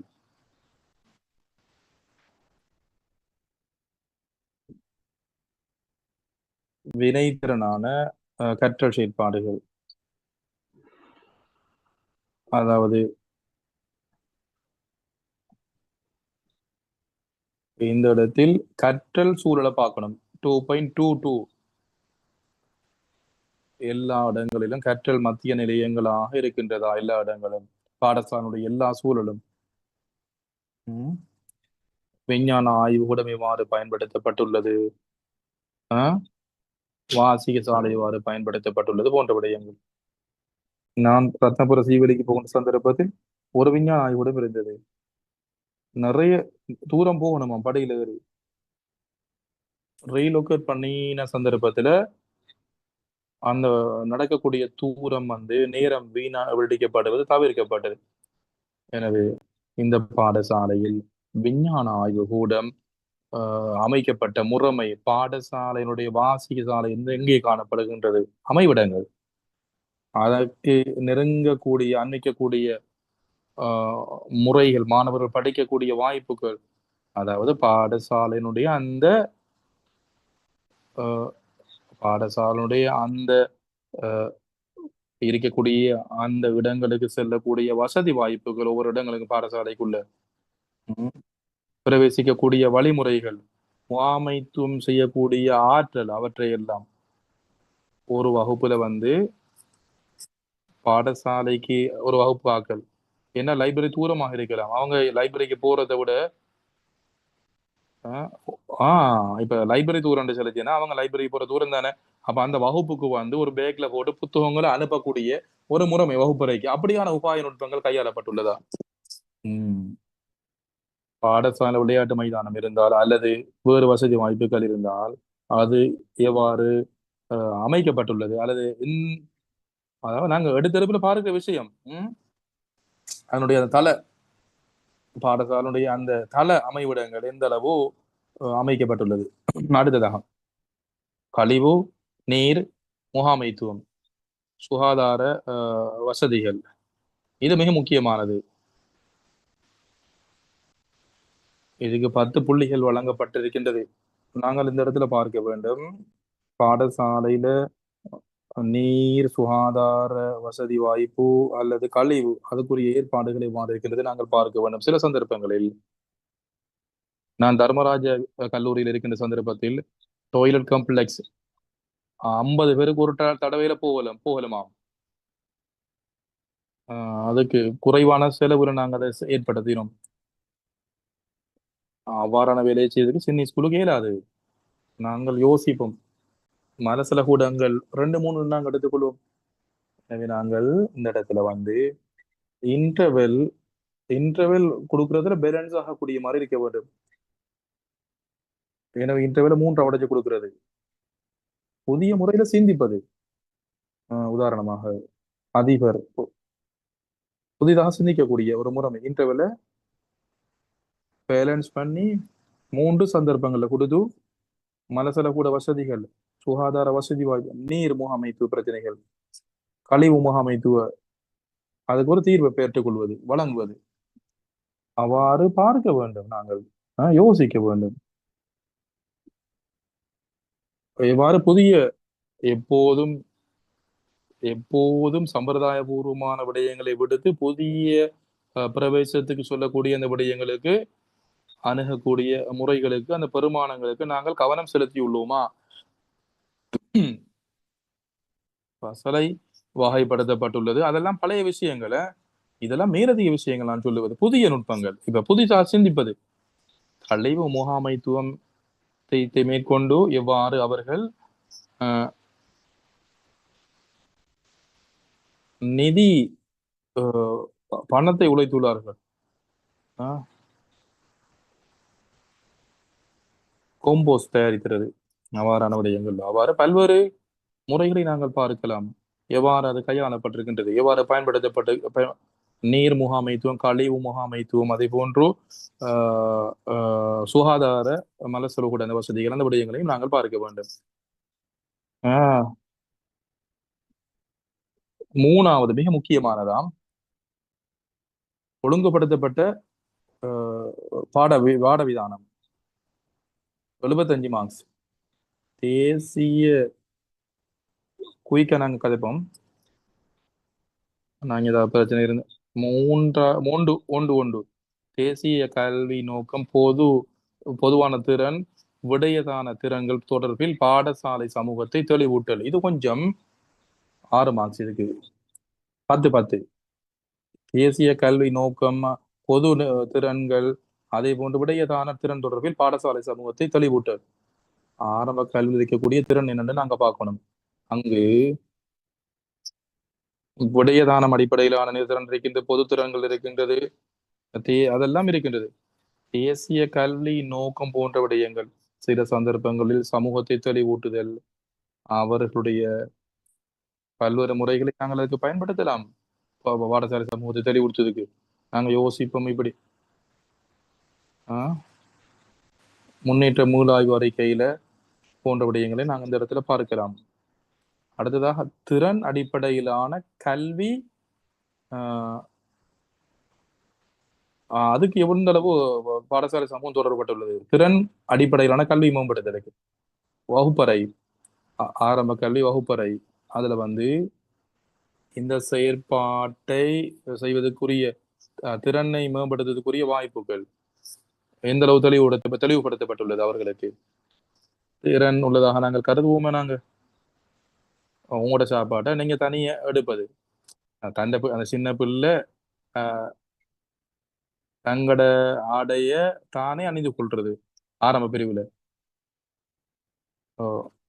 வீட்டை எல்லாம் உடுத்துதான் அனுப்பும். பிள்ளைகளுக்கு 5ஆம் ஆண்டு பிள்ளைகளுக்கும் சாப்பாட்டை ஊட்டுகின்றார்கள். எனவே திறன் அடிப்படையாக கொண்ட அந்த அறிவு சமூகத்தில, பாடசாலை சமூகம் அதுக்கு தெளிவூட்டப்படவும் இல்லை, அவங்க இதற்கு ஏற்புடையதா வரையும் இல்லை. எனவே அந்த நிலைமை ஏற்படுத்துவதற்கு அந்த அளவு எலைன் பண்ணிருக்கின்றோமா, அந்த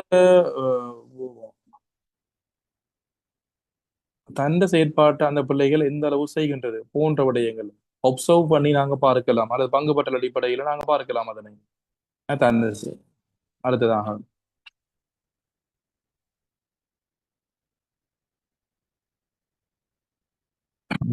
பொறுப்புகள் பகிர்ந்தளிக்கப்பட்டுள்ளதா, அதாவது தனி ஒரு ஆளுக்கு இல்லாம பாடவிதான முகாமைத்துவத்தை சரிப்படுத்தி நடைமுறைப்படுத்த. இந்த வசனம் மிக முக்கியமான பாடவிதான முகாமைத்துவம், விடயதான முகாமைத்துவம், கரிக்குலம் மேனேஜ்மெண்ட். அதிகமான பாடசாலைகள் நீங்கள் காணக்கூடியதாக இருக்கும். எப்படின்னா, இந்த கரிக்குலத்துக்கு பதிலாக சிலபஸ் தான் ஃபாலோ பண்றது. நீங்க பார்க்கலாம் போயிட்டு, கரிக்குலம் மற்றும் curriculum and syllabus. Curriculum and syllabus நாங்க ஒரு ஆசிரியர்கிட்ட சும்மா நீங்க கேட்டு பார்க்கலாம், அவங்க எந்த அளவு தெளிவு பெற்றுள்ளார்கள் இன்னைக்கு விளங்கவில்லை. ஆசிரியர் கரிக்குலமுக்கும் இந்த சிலபஸுக்கும் இடையில வேறுபாடு என்ன கேட்கலாம். நீங்கள் இதுவரை கரிக்குலத்துல எவ்வளவு நீங்க நிறைய செய்திருக்கீங்க? நான் யூனிட் 5 செய்திருக்கின்றேன். 6 நாள் நான் செஞ்சிருக்கிறேன் யூனிட்ல.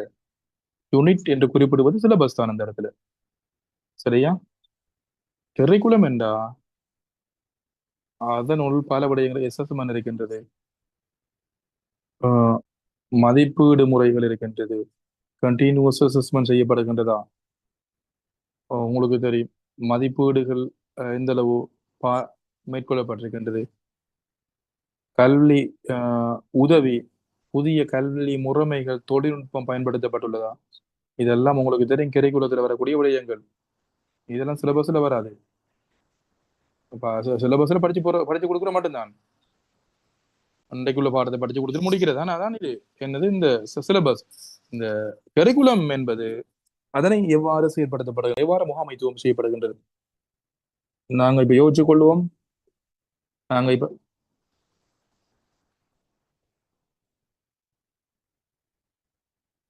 ஆரம்ப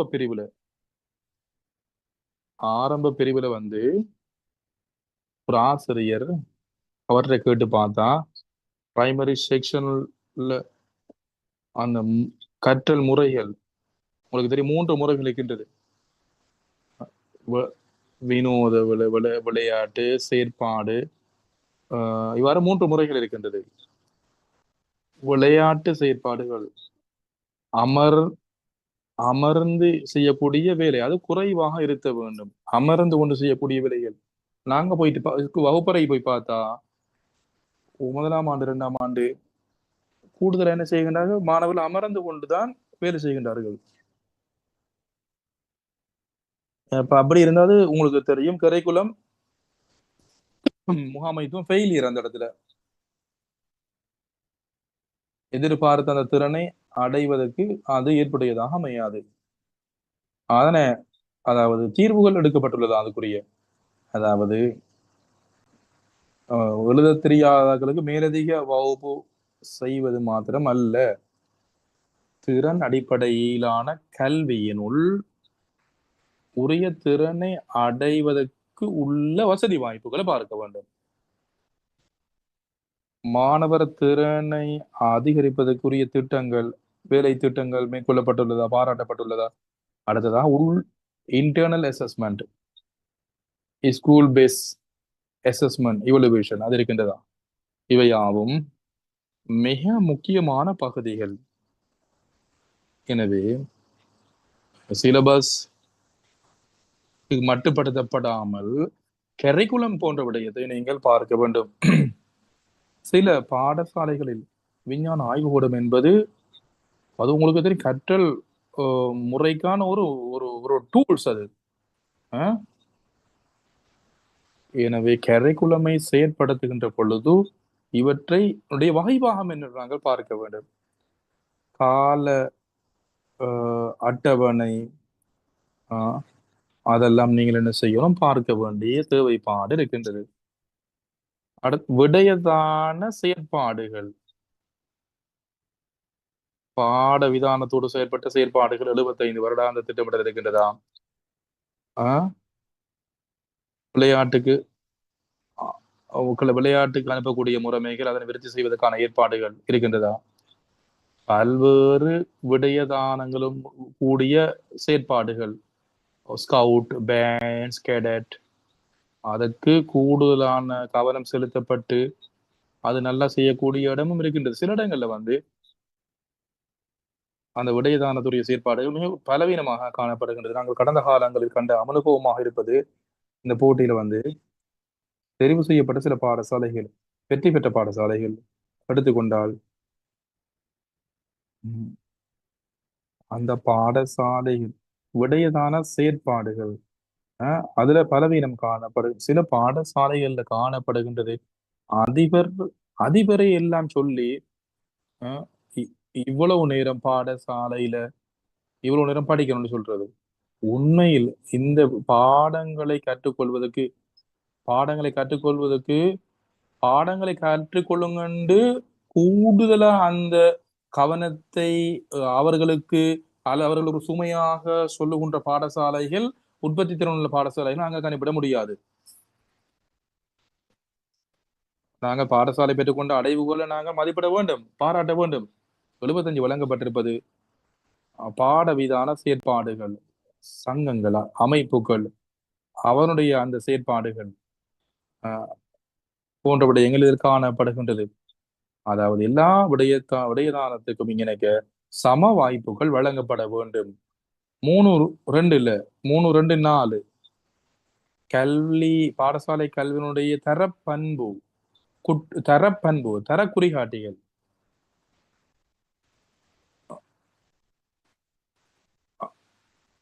ஊடக மொழிக்கு புறம்பாக ஆங்கிலம் வேறு மொழி விருத்திக்காக மேற்கொள்ளப்பட்ட நடவடிக்கை. சிங்களம் தமிழம் அவர்களுக்கு அவர்கள் பெற்றுக்கொள்வதற்கு மேற்கொள்ளப்பட்ட நடவடிக்கைகள். மொழி ஊக்குவிப்பு மேம்படுத்துவதற்கு மேற்கொள்ளப்பட்ட நடவடிக்கைகள். அது சிறப்பாக மேற்கொள்ளப்பட்டால் அந்த பாடசாலையில் ஒவ்வொரு மொழி பிரிவுகள் இருக்கலாம், அலகுகள் இருக்கின்றலாம். அதனை அங்கு மாணவர்கள் கையாளலாம், பேசலாம், கொம்யூனிகேட் பண்ணுவாங்க. பிரயோக ரீதியாக நாங்கள் அதனை காணலாம் அங்கு. எனவே அதனை மேம்படுத்துவதற்கு மேற்கொள்ளப்பட்ட நடவடிக்கைகள் போன்ற விடயங்களை குறிப்பிடலாம். பல்வேறு நடவடிக்கைகள் எடுக்கப்பட்டிருக்கலாம் பாடசாலைகள்ல.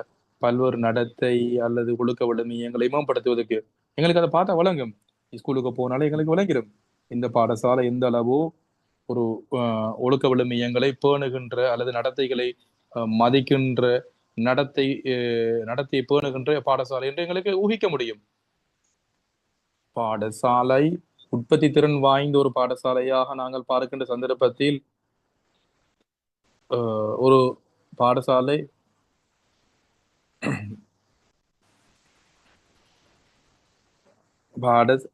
பாடசாலை என்பது வெறுமனே கற்றுக்கொள்ளக்கூடிய இடம் மாத்திரமல்ல. விளையாட்டு மைதானத்தை பயன்படுத்துகின்றார்களா, வாசிக சாலைகளை பயன்படுத்துகின்றார்களா, லெம்ப பயன்படுத்துகின்றார்களா, பாடசாலை மாணவர்கள் இணைப்பான விதார செயற்பாடுகள் ஈடுபடுகின்றார்களா, பிரயோக ரீதியாக மாணவர்கள் கல்வி செயற்பாடுகள் ஈடுபடுகின்ற எல்லாம் வரும். வெறுமனே கற்றல் மாத்திரமல்ல. நாங்க கொஞ்சம் குயிக்கா போவோம். இன்னும் 4-5 விடயம் இருக்கின்றது. கொஞ்சம் குயிக்கா போவோம் நாங்க. உற்பத்தி திறன் என்ன கரு, அது தொடர்பில் தெளிவு. நான் இதை உங்களுக்கு ஆரம்பத்துல ஜட்ஜஸ்ல இருந்தார்களுக்கு தெரியும். இது ஆசிரியர் பெற்றோரை தெளிவுபடுத்தல் எடுக்கப்பட்ட நடவடிக்கைகள், வீதி ஊர்வலம், லீப்லெட் வழங்குறது, இந்த 50-20 50-20-30 குறைந்தபட்சம் ஒரு மார்க்ஸை பெற்றுக்கொள்வதற்கு உபாய நுட்பங்கள், மூலோபாயங்கள் 4-5 எடுக்கப்பட்டிருக்கின்றதா. சஸ்டைன் பண்ணுங்க. அது 1-2 போதாது. எனவே உங்களுக்கு தெரியும் இந்த தரவட்டம் உற்பத்தி திறன், அதுக்கு நாங்க 20 புள்ளிகள் வழங்குகின்றோம். இந்த 20 புள்ளிகளுக்கு யூசி டூல்ஸ் ஒன்று பயன்படுத்துவதற்கு எவ்வளவு கஷ்டப்பட்டிருக்கின்றார்கள், எவ்வளவு நடவடிக்கைகள் எடுக்கப்பட்டிருக்கின்றது. மாணவர்கள் ஆசிரியர்கள் எந்த அளவு அர்ப்பணித்திருக்கின்றார்கள் நீங்க இதெல்லாம் பார்க்க வேண்டும். உண்மையில் இவை தொடர்ச்சியாக பயன்படுத்தப்பட்டுள்ளது. அதுதான் மிக முக்கியமான தொடர்ச்சியாக. அடுத்தது 90 புள்ளிகள் 4.2 ஃபார்மேட்ஸ்ல போய் பாருங்க. 90 புள்ளிகள் என்னன்னு சொல்லி. தரவட்ட குழு, குவாலிட்டி சர்க்கிள், ஸ்ட்ரக்சர் இருக்கின்றதா, இவ்வாறு அந்த விடயங்கள் உள்ளடக்கப்படுகின்றது புள்ளிகள்.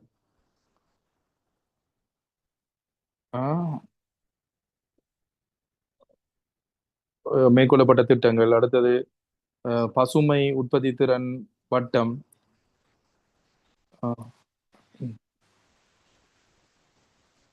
மேலதிகமாக என்ன செயற்பாடுகள் முன்னெடுக்கப்படுகின்றது, பயன்படுத்தப்படுகின்ற முறைமைகள், சில சந்தர்ப்பங்களில் பாடசாலை உற்பத்தி திறனுக்கு இவை பயன்படுத்தப்படுகின்றதா.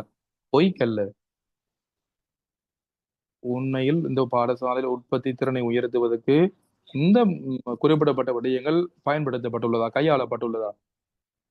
பசுமை செயற்பாடுகள், பசுமை நேய செயற்பாடுகள், கிரீன் கான்செப்ட், கிரீனி அல்ல, வெவ்வேறு வேலை திட்டங்கள், லைட் பில்ல குறைப்பதற்கு, அதாவது மின்சார பட்டியலை குறைப்பதற்கு எடுக்கப்பட்ட நடவடிக்கைகள், அல்லது புதிய டிஜிட்டல் ஸ்பேசஸ் பயன்படுத்தப்பட்டிருக்கின்றதா. அப்படி இல்லை என்றால் டிஜிட்டல் பிளாட்ஃபார்ம் அல்லது டேட்டா பேஸ் ஏதாவது பயன்படுத்தி அந்த செயற்பாடுகளை இந்த இலகுபடுத்தி இருக்கின்றார்கள். அலுவலக பணிக்குழு அதனுடைய வேலைகளை இலகுபடுத்துவதற்கு போன்ற விடயம் எல்லாம் இதுக்குள் வருமாம். இந்த புள்ளிகள் 90 புள்ளிகள் இதுக்கு இருக்கின்றது. 4.21 இருந்து 4.26 எவ்வாறு வகைப்படுகின்றது என்று நீங்கள் இதில் பார்க்கலாம். கிரீன் கான்செப்ட் வந்து அதுக்கு மிக முக்கியமாக பாருங்க, அதுல வந்து செயற்பாடுகளை எளிமைப்படுத்துவதற்கு மெஷின்ஸ் மெஷின் வேலையை குறைப்பதற்கு, எலக்ட்ரிசிட்டியை குறைப்பதற்கு, நீர் பில்லை குறைப்பதற்கு, இணையதள பில்லை குறைப்பதற்கு, நெட்வொர்க்கிங் உங்களுக்கு தெரியும், அதாவது அதுக்குரிய செலவினங்களை குறைக்க எடுக்கப்பட்ட நடவடிக்கைகள் போன்ற விடயங்களை இதன் போது நீங்கள் பார்க்க வேண்டும். அது அடுத்ததாக படைப்பாற்றல் ஊக்குவிப்பு அல்லது இனோவேஷன் புத்தாக்கம் படைப்பாற்றல், அதற்கு 15 புள்ளிகள். கைசின் கைசின் முன்மொழிவை மதிப்பிடல், கைசின் முன்மொழிவுகள் இருக்கின்றதா போன்ற விடயங்கள். இனோவேஷன் படைப்பாற்றலை ஊக்குவித்தல் என்பது பிள்ளைகள் எவ்வாறு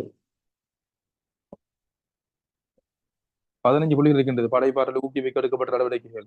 கைசனுக்கு புறம்பாக பொதுவாக எடுக்கப்பட்ட பிள்ளைகளுடைய அந்த படைப்பாற்றலை அதிகரிக்க இடையிடையே எடுக்கப்பட்ட நடவடிக்கைகள். சில சந்தர்ப்பம் ஒரு பிள்ளையா இருக்கலாம். ஒரு பிள்ளை அவரை நாங்கள் பாராட்டுவதன் ஊடாக அவர்கள் ஊடாக புதிய விடயங்கள் என்ன செய்யலாம், புத்தாக்கம் பாடசாலையில் பரவலாம், விரிவுபடுத்தப்படலாம். அதிகமாக கற்றுக்கொள்ள புத்தக பூச்சியாக போகாம புதிய புதிய படைப்புகளை உருவாக்கக்கூடிய மாணவர்கள் இருக்கலாம். இவற்றை நாங்கள் பாராட்ட வேண்டும். ஆசிரியர்களாக இருக்கலாம், மாணவர்களாக இருக்கலாம், இந்த படைப்பாற்றல் கொண்ட மாணவர்கள் இருக்கின்றார்கள். நாங்க அதெல்லாம் வேறாக பார்க்கணும். கொஞ்சம் உள்ளுக்கு போயிட்டு நாங்க சும்மா கண்காட்சியை போல முன்னும் எல்லாம் பார்க்காம இதுகளை கொஞ்சம் பார்க்கணும்.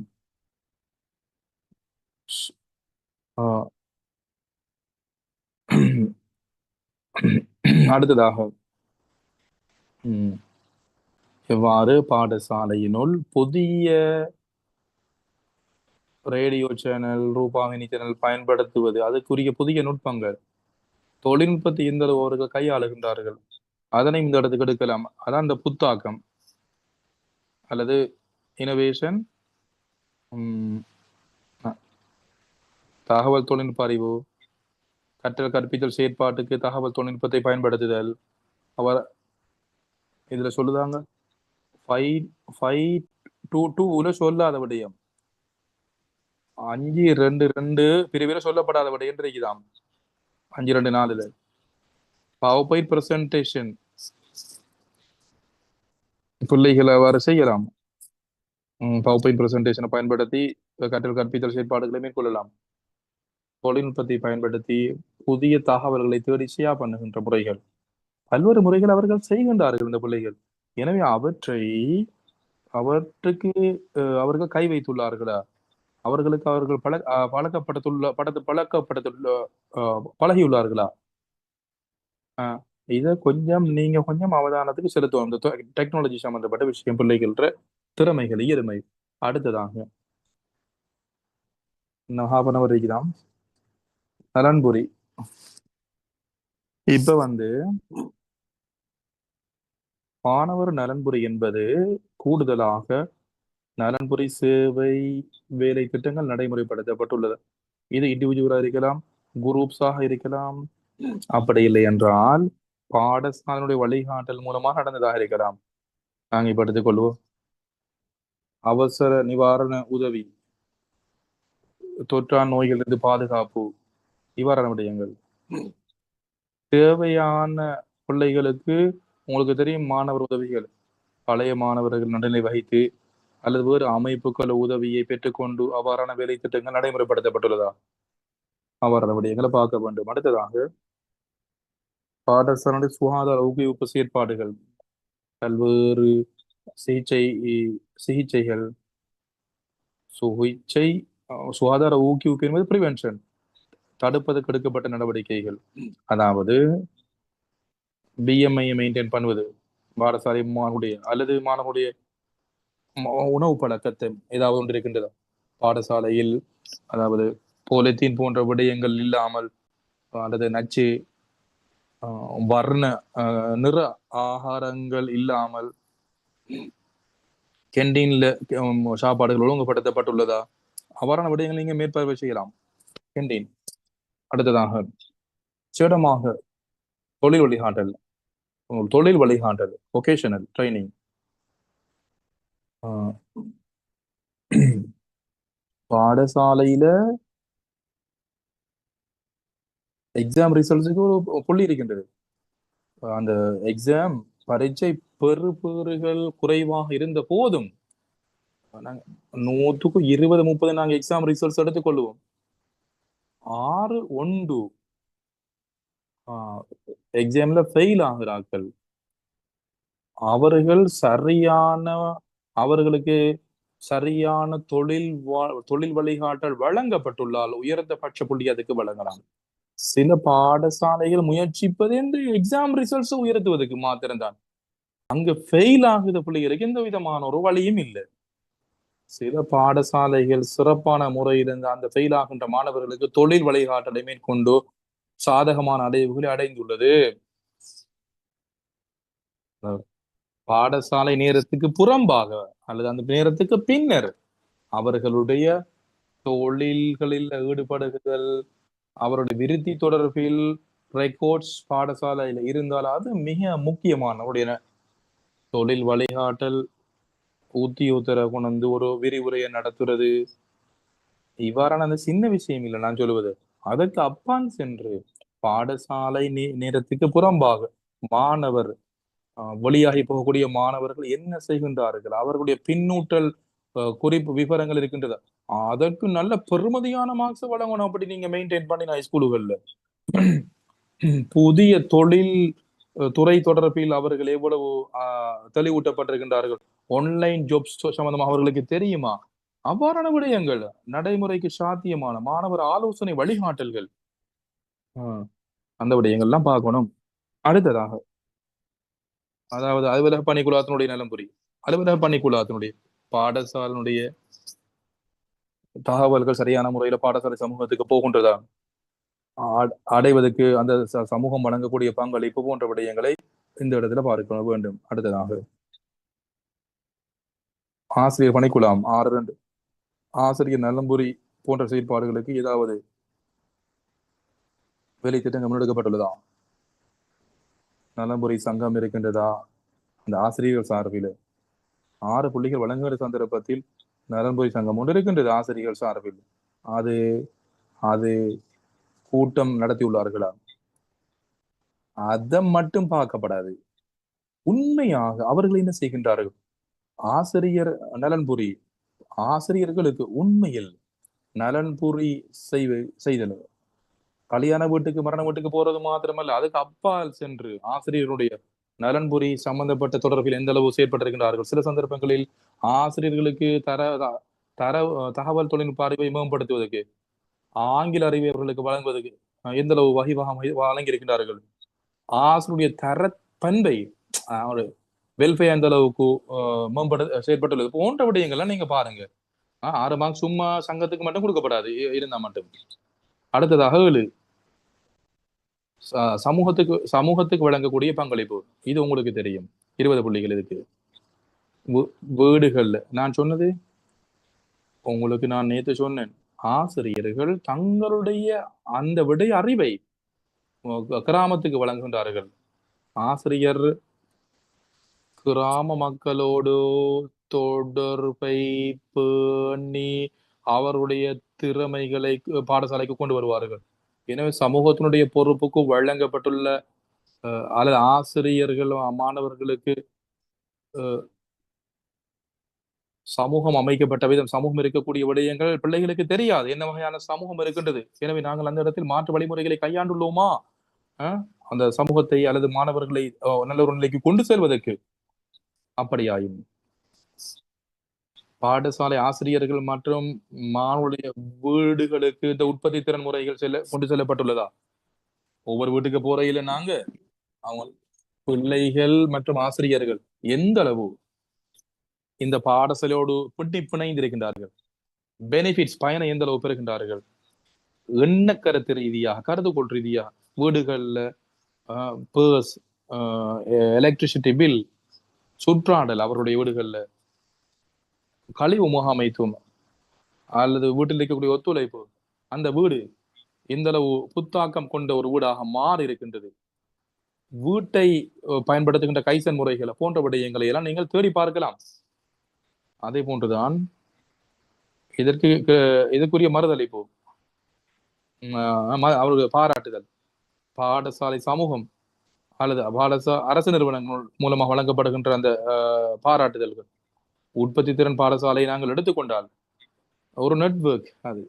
எனவே சமூக இடைத்தொடர்பு அதனை நாங்கள் எடுத்துக்கொண்டால் அது நெட்வொர்க் என்ற அடிப்படையில் சில சந்தர்ப்பங்களில் பாடசாலைக்கு இலவசமாக நீர் இணைப்பு வழங்கப்பட்டிருக்கின்றது. அதாவது சமூகத்தால, பாடசாலை சமூகத்தால அந்த அளவு அவர்கள் ஈடுபாடு இருக்கின்றார்கள். சில சந்தர்ப்பங்களில் பாடசாலை மூலமாக சமூகத்துக்கு பாரிய சேவையும் நடக்கலாம்.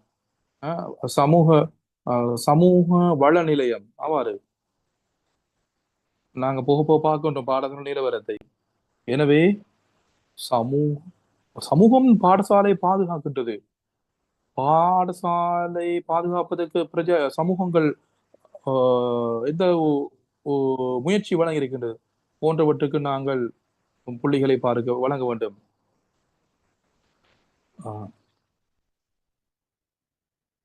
முக்கியமான பாயிண்ட்ஸ், இறுதியானது பெறுபேறு. இந்த பெறுபேறுல இதுல இருக்கின்றது 19 விடயங்கள் இருக்கின்றது. இதுல 12 தான் இருக்கின்றது. இந்த 19 விடயங்களும் புக்ல இருக்கின்றதாம். இதுல பாருங்க 8.2 8.1 பாடசாலை மாணவர் அரச பரீட்சைகளில் பெற்றுக்கொண்ட புள்ளிகள்.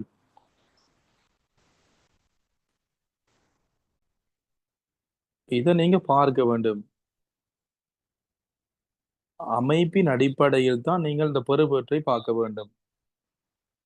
சில பாடசாலைகள்ல அவர்கள் சேருகின்ற சந்தர்ப்பத்தில் பாஸ் பண்ணிய சித்தி அடைந்த வீதம் 100% வரலாம். புல்லமை பரிசில் இதெல்லாம் தயாரிக்கப்படுவது 100% என்ற அடிப்படையில் தான். பெறுபேறு சித்தி அடைந்த வீதம் மாத்திரமல்ல, சில பாடசாலை இருக்கின்றது புலமை பரிசில் உயர்ந்த புள்ளிகளை பெறக்கூடியது மட்டும் எடுப்பார்கள். அதற்கு வழங்கக்கூடிய அந்த கவனம்,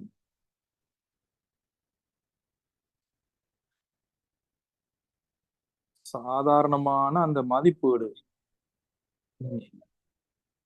அரசு பரீட்சைகள் பெற்றுக்கொண்ட பெறுபேறுகள். அடுத்ததாக அதால உரிய 3 வருடங்கள் பெற்றுக்கொண்ட பெறுபேறுகள். கணிதம் பாஸோட A-level குவாலிஃபிகேஷன் ஓலெஃபும் இருக்கின்றது. 9W இருக்கின்ற இந்த இடத்துல பாருங்க. அதனை குறைப்பதற்கு எடுக்கப்பட்ட நடவடிக்கைகள்.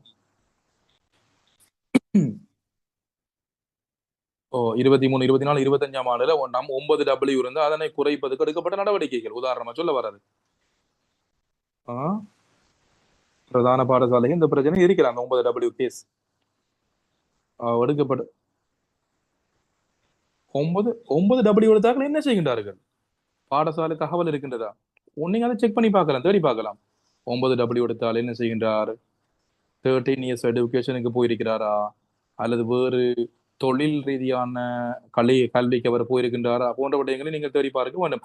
அந்த தகவல்கள் பாடசாலை உள்ளதா போன்ற விடயத்தை பார்க்க வேண்டும். அரசு மாவட்ட மாகாண மட்டத்தில் பெற்றுக்கொண்ட அடைவுகள் விளையாட்டுல, மாகாண மட்டம் பாடசாலை மட்டம் உங்களுக்கு தெரியும், போட்டிகள்ல வெற்றி, அதுக்கு உயர்ந்தபட்சம் 10 புள்ளிகள்.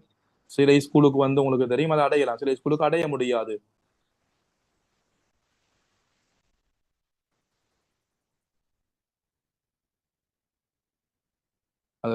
விடயதான செயற்பாடுகள் 20 புள்ளிகள் மாவட்ட மாகாணம் அல்லது அவங்களுக்கு தெரியும் இந்த கோட்டம் அவ்வாறான விடயங்கள் இதில் காணப்படுகின்றது.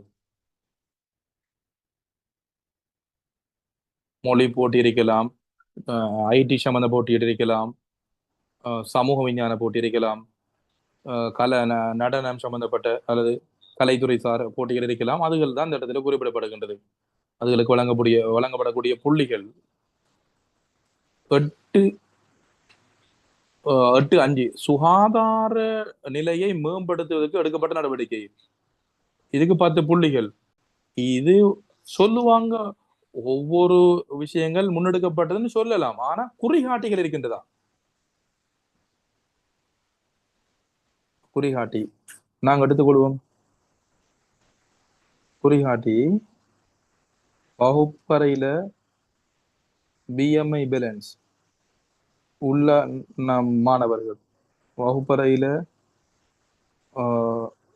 அந்த தொற்று நோய்கள் ஏற்பட்ட அதை உங்களுக்கு தெரியும். நீங்க அளவிடக்கூடிய முறைமைகள் இருக்கின்றதா? விடயதான செயற்பாடுகள் இது உங்களுக்கு தெரியும். அத்லெட்டிக்ஸ் அது போன்று பேன் மாணவ தலைவர்கள் அதனுடைய குறிகாட்டிகள் என்ன? பங்கு பெற்றும் மாணவர்கள் எண்ணிக்கை, ஸ்கவுட்டிங்ல வந்து உதாரணம் ஸ்கவுட்டிங்ல வந்து பங்கு பெற்றுகின்ற மாணவனுடைய எண்ணிக்கை முன்னுக்கு வந்து 30, இப்ப வந்து 130, அந்த முன்னைய ஆண்டுல இப்ப 130 அவ்வாறான அந்த குறிகாட்டிகள் இருக்கின்றதா? புள்ளி விவரங்கள் சுற்றாடலை மேம்படுத்துவதற்கு எடுக்கப்பட்ட நடவடிக்கை. இதுல வந்து பாருங்க, சுற்றாடலை பாதுகாக்க எடுக்கப்பட்ட நடவடிக்கை. இதுல சிரமதான மாத்திரம் இல்ல, அதாவது குறிகாட்டிகள், அதாவது சுட்டிகள், ஏதாவது பெறுபேறுகள் இருக்கின்றதா? அதாவது எண்ணிக்கை அடிப்படையில ஏதோ. அடுத்ததா 8.7 அதாவது விரயத்தை தடுப்பதற்கு எடுக்கப்பட்ட நடவடிக்கைகள். விரயத்தை 8.7 சுற்றாடலை பாதுகாக்க நடவடிக்கைகள். புக்ல வந்து புத்தகத்துல வந்து மாறி இருக்கின்றதாம். வீண் விரயத்தை தவிர்ப்பதற்கு எடுக்கப்பட்ட நடவடிக்கைகள். அதாவது தேவையற்ற வேஸ்டேஜ் நேரமா இருக்கலாம், பொருளாக இருக்கலாம்.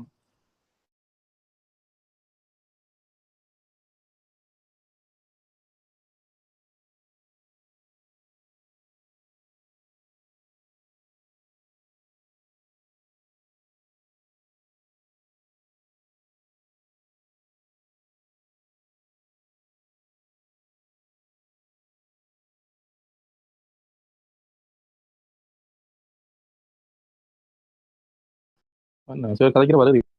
இப்ப வந்துட்டு அதாவது ஒழுக்க விழுமியங்களை பாதுகாப்பதற்கு எடுக்கப்பட்ட நடவடிக்கைகள். 10 புள்ளி வழங்கின எடுக்கப்பட்ட நடவடிக்கை 10 இருக்கணுமாம். அடுத்த படைப்பாற்றலை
கமல் வருதா?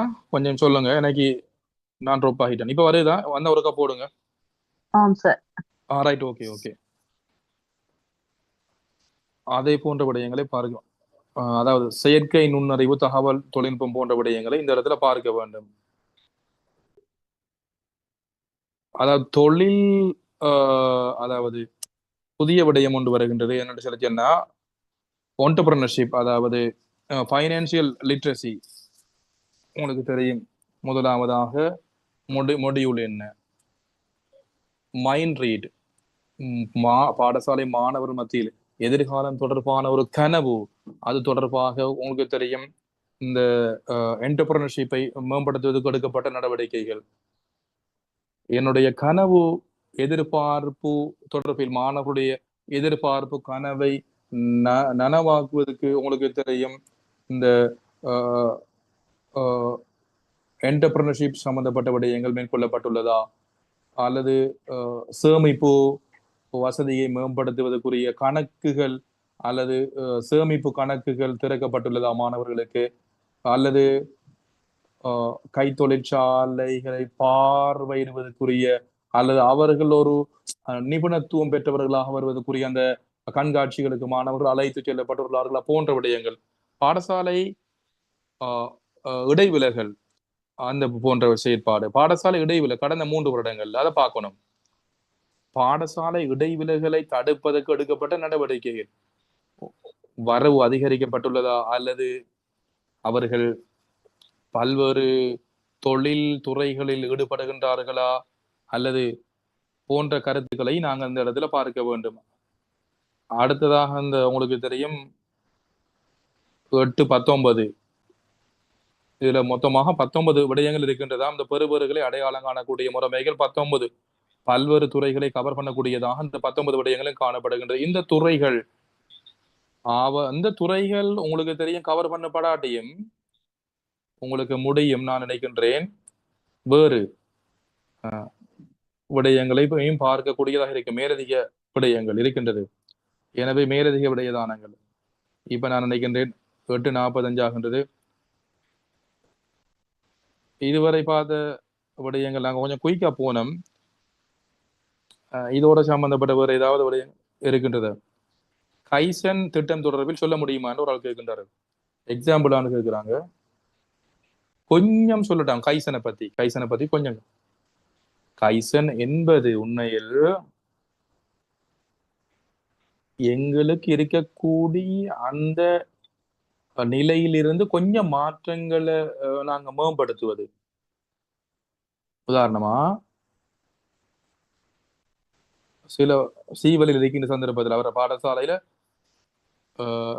பிள்ளைகள் வகுப்புல கூடையாம் லாச்ச கொஞ்சம் திறக்கு, அது ஆசிரியர் மேசரிக்குத்தானே உங்களுக்கு தெரியும், திறக்க முடியாத அளவு மாணவர்கள் வகுப்பறையில் இருந்தார்களாம். எனவே நாங்கள் அந்த சந்தர்ப்பத்தில் உங்களுக்கு தெரியும் அந்த வகுப்பறையில மாணவர்கள் கூடுதலாக இருந்தால் ஆசிரியர் மேசையினுடைய லாட்சை திறக்க முடியாவிட்டால் அதனை நாங்கள் எந்த முறையில மாற்றி அமைக்கலாம். அவ்வாறான சில நுட்பங்கள் இருக்கக்கூடிய அந்த நிலையிலிருந்து கொஞ்சம் மேம்படுத்துவதற்கு நாங்கள் என்ன வகையான ஸ்ட்ராட்டஜிய மூலோபாயத்தை நாங்கள் பயன்படுத்தியுள்ளோம் போன்ற விடயங்கள் தான் இந்த இடத்துல குறிப்பிடப்படுகிறது. கைசன் என்பது சின்ன வேலை, ஆனா சின்ன வேலையா இருக்கலாம், ஆனா பெரிய மாற்றங்களை கொண்டு வரக்கூடியதா இருக்க வேண்டும். பிரின்சிபல் சார் காலையில எனக்கு 2 குட் மார்னிங் சொல்வது பிரின்சிபல். அப்ப குட் மார்னிங் சொல்லக்குள்ள பிள்ளைகளுக்கு அங்கே சம்டைம் பிள்ளைகள்ட்ட வரவு அதிகரிக்கலாம், அல்லது குவாலிட்டிஸ்களை ஏற்படுத்தி கொஞ்சம் உங்களுக்கு தெரியும் ஈடுபாடு குறைந்த அக்கறை கொண்ட மாணவர்கள் எல்லாம் இருப்பாங்க, அவங்கள குவாலிட்டி சர்க்கிளுக்கு போட்டு சின்ன சின்ன மாற்றங்களை அவங்கள கொண்டு வரது.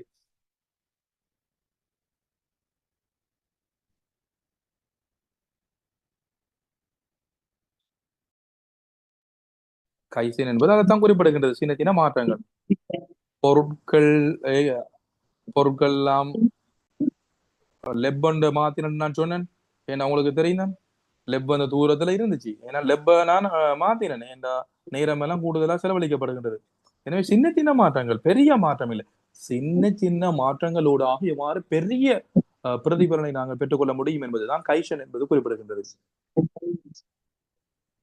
இன்னொன்று இருக்கின்றது, புள்ளி வழங்குகின்ற பொழுதோ பாடசாலை மட்டம் ஒவ்வொரு மட்டத்தில் இருக்கின்றது. பிரைமரி லெவல், டைப் 2, டைப் அப்படின்னா சார்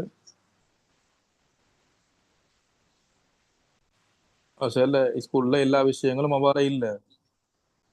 எனவே நான் சொல்லுவது, நாங்கள் பார்க்க வேண்டும், ஒப்பீட்டு ரீதியில பார்க்க வேணாம் ஸ்கூலுகளை. அந்த ஸ்கூலும் இந்த ஸ்கூல் நேத்து போன பாடசாலைக்கு வழங்கிய புள்ளிகளை அடிப்படையாக வைத்துக் கொண்டு இன்றைய பாடசாலை ஒப்பிட்டு நோக்க கூடாது. நாங்க நினைப்போம், ஒரு பிரதேசத்துல கூடுதலாக மக்கள் பழக்கப்பட்டிருப்பது சுற்றுலாத்துறைக்கு அல்லது பயிர் செய்கை விவசாயத்துக்கு. எனவே அவ்வாறான ஒரு இடத்துல நாங்க பயிர் தொடர்பில், சுற்றுலா தொடர்பில் அல்லது டூரிசம் கிளப், அந்த டூரிசம் கிளப்ல எல்லாரும் அங்கத்தவராக இருக்கலாம். 60 புள்ளிகள் இருந்தா 60 புள்ளிகளும் அதுல அங்கத்தவராக இருக்கலாம். ஒவ்வொரு ப்ரொஜெக்ட்ஸ் அவங்க தயாரித்திருக்கலாம். ஒவ்வொரு வருமான வழிமுறைகள் அவர்கள் இருக்கலாம். அப்படின்னா ஒரே ஒரு செயற்பாடு மாத்திரமாக இருந்தாலும் பல்வேறு சந்தர்ப்பங்களில் அதை பயன்படுத்தப்பட்டிருக்கலாம். அதுக்கு புள்ளி வழங்க வேண்டும். ஒப்பிட்டு ரீதியா பார்க்கலாது. பேன்ஸ், ஸ்கவுட்டிங் எல்லாம் அதை மட்டும் பார்க்கலாது. அது அந்த ஸ்கூல்ல இருக்கக்கூடிய வசதி வாய்ப்போடு ஒப்பிட்டு தான் நாங்க பார்க்கணும். பாடசாலை மாணவர் பங்கு பற்றுகின்ற ஒட்டுமொத்தம் வருகின்றார்களா, ஆசிரியர்கள் ஈடுபாடு எவ்வாறு, பாடசாலையில இருக்கக்கூடிய அக்கறை, ஈடுபாடு, விடையதான செயற்பாடுகளுடைய அந்த ரிசல்ட்ஸ் நல்லா இருக்கின்றது. நீங்க அப்ப என்ன தெரியுமா பார்க்கணும், எந்த ஒரு பாடசாலை ஒப்பிட்டு வச்சு புள்ளிகள் வழங்க இந்த இடத்துல கூடாது. நேத்து பார்த்த பாடசாலையோட இன்றைக்குள்ள பாடசாலைக்கு புள்ளி வழங்க கூடாது. நாங்க அதுகளுக்கு இந்த இடத்துல கவனித்துக் கொள்ள வேண்டும்.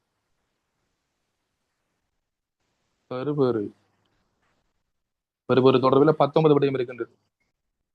குறிகாட்டில கட்டாயம் குறிகாட்டின்டா இலக்கங்கள் வரணுமான்னு கேக்குதாங்க 19 பெரு என்ற விடயத்துல. சந்தர்ப்பமாக இருக்கலாம், சில சந்தர்ப்பங்கள்ல புள்ளி விவரங்களாக இருக்கலாம். கழிவு முகாமைத்துவம் எடுத்தா, கழிவு முகாமைத்துவம் அதுல பயன்படுத்தப்பட்ட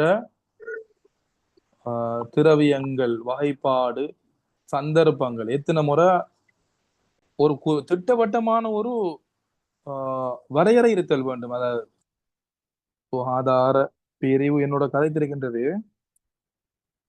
பாடசாலையில முதலாவது கட்டம், 2வது கட்டம். முதலாவது கட்டத்துல மாணவர்களுடைய சுகாதார விருத்தி 2 மடங்கு அதிகரிக்கப்பட்டிருக்கின்றது. அதனை பார்க்கக்கூடிய ஒரு முறைமை தான் எங்கேயாவது பாடசாலையில முதலாவது வகுப்பு முதலாம் தர ஆசிரியர் தான் 2ஆம் வகுப்புக்கும் ஆசிரியரா வருவாரு. அப்ப நாங்க முதலாம் தரத்துல படிச்சு கற்றுக் கொடுக்கக்கூடிய டீச்சர் அவ அறிவுற்றிருப்பா, சுகாதார பழக்க வழக்கங்கள் அறிவூட்டெல்லாம் செய்திருப்பா. அவ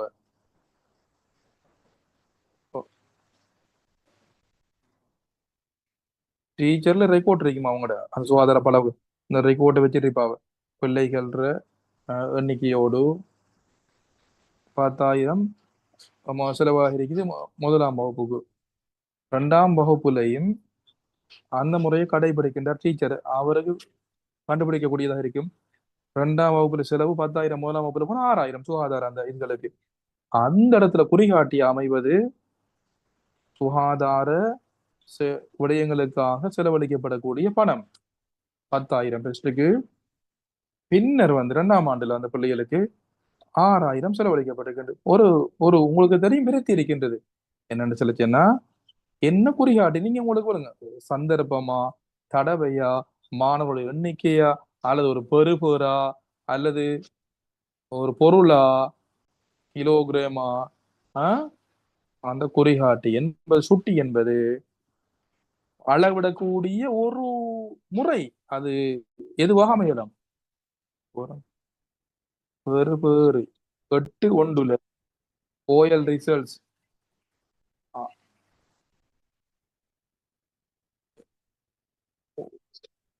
5ஆம் ஆண்டு புலமை பரிசிலை சில சந்தர்ப்பங்கள்ல உங்களுக்கு தெரியும் கட் அவுட் வந்து சில ஸ்கூலுக்கு அந்த கட் அவுட் வந்து கூடலாம். அவ்வாறான சந்தர்ப்பத்துல அதை எப்படி பார்க்கிறது? அதாவது விலங்கு இல்லையாமா அவர் சொன்ன கேள்வி பேருக்கு 5ஆம் ஆண்டு புலமை பரிசில் நாங்க அதாவது பாஸ் எண்ணிக்கை தான் குறிப்பிடப்பட்டிருக்கின்றது. கட் ஆஃப் நாங்க எடுப்பதாக இருந்தால் டிஸ்ட்ரிக்ட் கட் ஆஃப் சில சந்தர்ப்பங்கள்ல கட் ஆஃப் சில இடங்கள்ல கூடக்கூடிய வாய்ப்பு இருக்கின்ற சில சந்தர்ப்பங்களில் 70க்கு மேல இருந்தா அது பாஸ்ன்னு தானே நாங்க சொல்லுதோம். எனவே 70க்கு மேல உள்ள அந்த பெர்சன்டேஜை நாங்க என்ன செய்வது அந்த இடத்துல? 8.1 நாம் அது கேள்வி 8.1ல உள்ள கேள்வியை தான் நம்ம கேட்கிறா. ஸ்காலர்ஷிப்ல உங்களுக்கு தெரியும் 70க்கு மேல எடுத்தா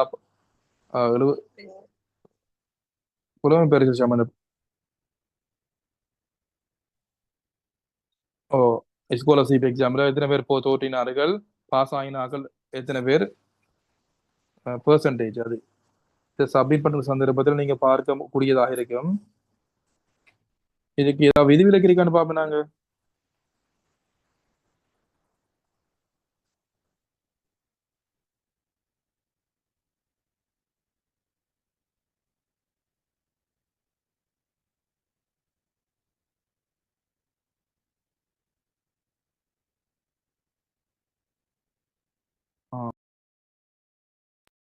சாதாரணமா கட் ஆஃப் தான் பெர்சன்டேஜ் எடுப்பது. சாதாரணமா அந்த கட் ஆஃப் தான் பெர்சன்டேஜ் எடுக்கிறேன்னு இவ சொல்லுதா டீச்சர்.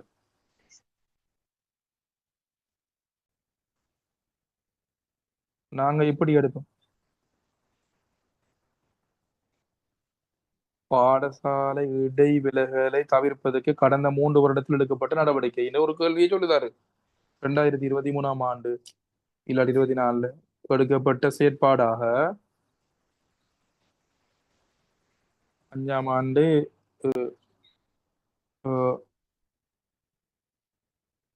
70 மார்க்ஸ் தாண்டுதல்.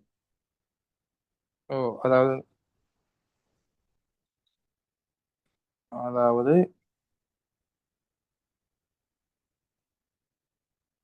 19 அந்த குறிகாட்டிகள்ல பாடசாலை வகுப்பறை முகாமைத்துவ செயற்பாடுகளை மேற்கொள்வதற்கு எடுக்கப்பட்ட நடவடிக்கை. பாடசாலை முகாமைத்துவமா இருக்கலாம், வகுப்பறை முகாமைத்துவமா இருக்கலாம். அந்த இடத்துல நாங்க சொல்ல முடியும் புலமை பரிசீல்வி பரீட்சையில வந்து பாஸ் இல்லாத சந்தர்ப்பத்தில் நாங்க குறைந்த மட்டத்துக்கு, அதாவது உங்களோட கேள்வி சரியாம், இதை நாங்க அந்த வகைப்பாட்டுக்கு கொண்டு வரக்கூடியதாக இருக்கும் என்று குறிப்பிடப்படுகின்றது. 70 மேலுக்கு அடுத்ததா வேற ஏதாவது கேள்வி இருக்கின்றதா? இவ கேட்டது வந்து 70 எடுக்கிறதா என்னடா புலமை பரிசில் இந்த இடத்துல 70 எடுக்க இயலாது.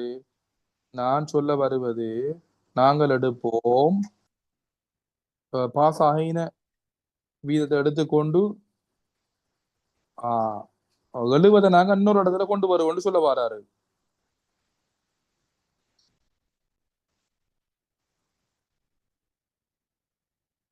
பாஸ்ன்னு சொல்லிச்சுன்னா 70க்கு மேலதானாம். அப்ப எந்த பிரச்சனையும் இல்லையாம். அதாவது சித்தின்னு சொல்லிச்சுன்னா 70க்கு மேலையாம். ஓவர் கட் ஆஃப்னு சொல்லிச்சேன்னா அந்த கட் அவுட்டை சொல்ல வராரு. ம். ம். இவங்களே குழம்பிட்டு இருக்கிறாங்க. பாப்போம். ஒரு பதில் திட்டவட்டமான பதில் கிடைக்கல. பாப்போம். நாங்க அப்படின்னா எக்ஸ்பிளனேஷன் இதுக்கு சொல்லணுமாம். ஸ்டேரிங் கமிட்டிக்கு போட்டு மார்க்கிங் ஸ்கீம் ஃபைனலைஸ் பண்ணி நான் ரைட் அந்த ஸ்காலர்ஷிப் கேஸுக்கு உங்களுக்கு ஃபைனலா ஒரு முடிவை சொல்லுவாங்களாம். இந்த 70 மார்க்ஸ் பாஸ் எடுக்கிறதா அந்த பெர்சன்டேஜ் கணிப்பதற்கு அல்லது கட் ஆஃப் மார்க்ஸ் ஆண்டு தான் இந்த இடத்துல பிரச்சனை வந்திருக்குது. இத வந்து என்னன்னு சொல்லுச்சுன்னா மார்க்கிங் ஸ்கீம்ல உங்களுக்கு அறிவுறுத்தல் வழங்கப்படுமாம். 70 அல்லது மாவட்ட கட் ஆஃபா போன்ற விடயங்களை உங்களுக்கு ஸ்கீம்ல வந்து உங்களுக்கு தெளிவா உங்களுக்கு கைட் பண்ணுவாங்களாம். இப்ப அதை குழம்பிக் கொள்ள வானதாம். வெட்டுப்புள்ளி வெட்டுப்புள்ளி வேறது அல்லது சித்தி வேறதுன்னு எல்லாம் சொல்ல வராங்க. அதுக்கு உங்களுக்கு கைட்லைன் வழங்கப்படுமா அந்த புலமை பரிசில மார்க்ஸ் வழங்கப்படுது பிரச்சனைக்கு சரிதானே? Right okay. அப்படின்னா இப்ப சொன்ன விஷயம் வழங்கிருக்கணும்னு நிறைய குழம்பிட்டு கிடந்தாங்க அவங்களே. ரைட் அதுக்குரிய உங்களுக்கு தெளிவான அறிவுறுத்தல் உங்களுக்கு மார்க்ஸ் வழங்கப்படுகிற சந்தர்ப்பத்தில் வழங்கப்படுமா?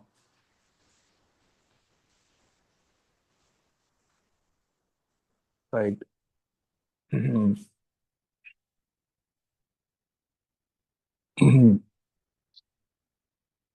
சரி.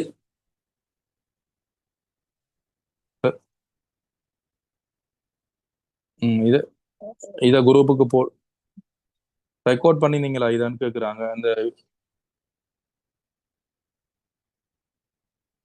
சார் பிரசன்டேஷனை வந்து அவங்களுக்கு தரலுமான்னு கேக்குறாங்க. சார் எதை கேக்குறீங்க மிஸ்? இந்த பிரசன்டேஷனை இதெல்லாம் கிரைட்டீரியா புக்ல இருக்குதாம். புள்ளி வழங்குவது மார்க்கிங் ஸ்கீம் ஒன்று இருக்கின்றதாம். உங்களுக்கோ புள்ளி வழங்கப்படக்கூடிய அந்த முறைமை மார்க்கிங் ஸ்கீம் உங்களுக்கு வழங்கப்படும். அதெல்லாம் நீங்க பெருசா யோசிக்க வேண்டிய அவசியம் கிடையாது. மார்க்கிங் ஸ்கீம் உங்களுக்கு 3 லாங்குவேஜ்லயும் கிடைக்கும். உங்களை உடைச்சு ரெக்கார்டிங்க தந்தா நல்ல சொல்லுதாரு சிங்கிள் ரெக்கார்டிங் உங்களுக்கு வழங்கப்படுமாம். ரைட்.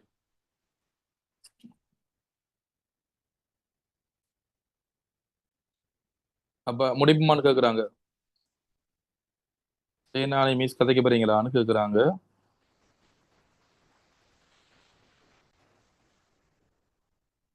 தேசிய உற்பத்தி திறன் செயலகம் சார்பில் பாடசாலை பிரிவுக்கான நியமங்கள் தொடர்பில் தெளிவுபடுத்திய கல்வி அமைச்சருடைய மேலதிக செயலாளர் அவர்களுக்கு மனமார்ந்த நன்றி. நீங்கள் உண்மையிலே தொடர்ச்சியாக ஈடுபட்டீர்கள். 500 பங்கு பற்றுநர்கள் உண்மையிலே கலந்து கொண்டார்கள். ஜட்ஜ் பேனல் ரிசோர்ஸ் பர்சன் பேனல்ல உண்மையில் நிறைய பேர் பங்கு பெற்றிருக்கின்றார்கள். நாங்கள் யூடியூப் அடிப்படையில் உங்களுக்கு இதனை பதிவிடுவோம். ரெக்கார்டிங் வழங்கப்படும். உங்களுக்கு இன்று பங்கு பெற்றாத அனைவருக்கும் ரெக்கார்டிங்கை நீங்கள் பார்க்கக்கூடிய வாய்ப்பு இருக்கின்றது. அதே போன்று உற்பத்தி திறன் செயலகம் சார்பில் விசேடமான நன்றிகள். வளவாளருக்கு மனமார்ந்த நன்றிகள். அதே போன்று ரத்னபுரி சீவலி மத்திய மகாவித்தியாலய அதிபர் தொடக்கம் அவர் பிரயோக ரீதியாக பல அனுபவங்களை பெற்ற ஒருவராக வளவாளர் காணப்படுகின்றார். அவருடைய அறிவை எங்களுக்கு வழங்கியிருந்தார். மீண்டும் வளவாளருக்கு மனமார்ந்த நன்றிகள் உற்பத்தி திறன் செயலகம் சார்பில். நான் நினைக்கின்றேன் பிரதி பணிப்பாளர் சுகந்திகா லியனகி அவர்களும் தொடர்பு பட்டிருக்கின்றார். பணிப்பாளர் நிரஞ்சித் ஜெயக்கொடியும் தொடர்பு பட்டிருக்கின்றார். இப்பொழுதும் பார்ட்டிசிபென்ட் 500 தாண்டிய ஒரு வேலை திட்டம். உங்கள் அனைவருக்கும் நன்றி. இதனை தொடர்ச்சியாக உங்களுடைய ஈடுபாடு வழங்கியமைக்கு நாம் மீண்டும் ஒரு வேலை திட்டத்தில் நாங்கள் சந்திப்போம். நாங்கள் தொடர்ச்சியாக இந்த சூம் நிகழ்வுகள் அல்லது தெளிவுபடுத்தல்கள் நடைபெற இருக்கின்றது. தேசிய உற்பத்தி திறன் செயலகத்தால் அது மேற்கொள்ளப்படும். உங்கள் அனைவருக்கும் நன்றியை தெரிவித்துக் கொண்டு வளவாளருக்கு விசேட நன்றிகள். பிரதி பணிப்பாளர் சார்பில் நன்றிகள். நாங்கள் இதை நிறைவுக்கு கொண்டு வரும் உங்கள் அனைவருக்கும் சிறந்த ஒரு நாளாக அமையட்டும் என்று கூறி விடைபெறுகின்றோம். நன்றி, வணக்கம்.